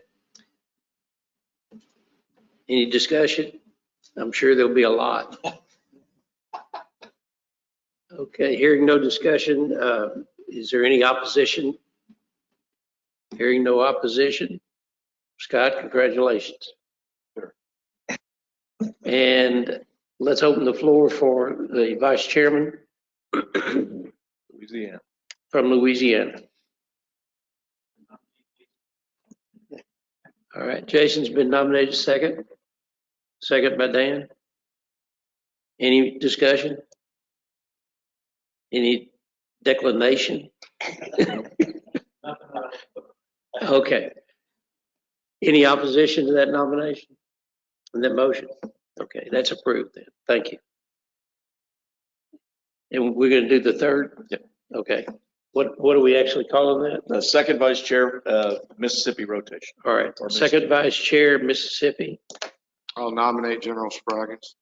All right, we have a nomination on the board for General Spraggins. Is there a second? Second. We have a second. Discussion? He's not here to decline, so we're in good shape. You got a general. No. Any opposition? So moved. I did not say that, just for the record.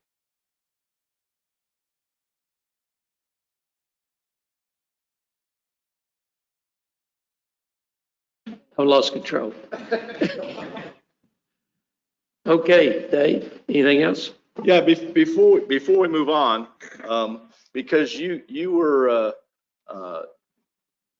elected chairman in the virtual world, we usually give the incoming chairman a commissioned shirt. That we couldn't do that over the web. You could have mailed it. Well, I could have, but Well, thank you. so there's the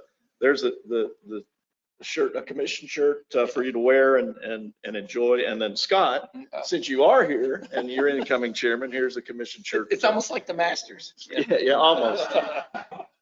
except it's white. I'll tell you that about 8 months ago or so, I got to Dave and said my golf T-shirt is pretty ragged, and so he sent me another one. So I have a new T-shirt from yesterday, a new T-shirt from 6 months ago, and I have a pullover. So I'm in good shape.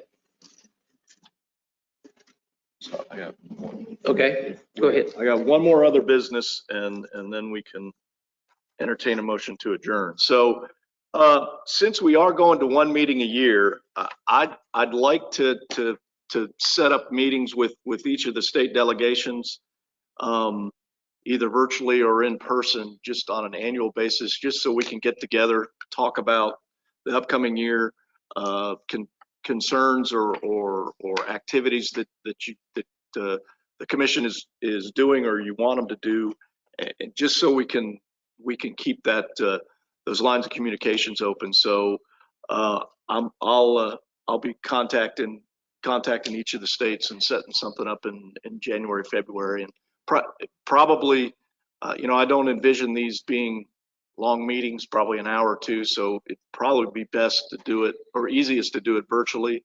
But maybe Mississippi, I think I might be able to make it over the bridge. But I'll be contacting y'all just so we can chat at the start of the year. So that's it, Mr. Chairman. All right, commissioners, any other topics or discussion or comments? All right. I'd like to echo everybody else's thanks to staff and Nancy in particular. It's been a great meeting. Yeah, been a great meeting. Thank you. Okay. Is there a motion to adjourn? So maybe. Second? Second, we have a second. All in favor, say aye. Aye. Thank you, everyone. And I want to thank Jack for staying with us and watching C-SPAN happen. Very nice of you to stick around. You could have gone to the bar. Thank you, Mr. Chairman. I enjoyed being here in the hospitality. Thank you.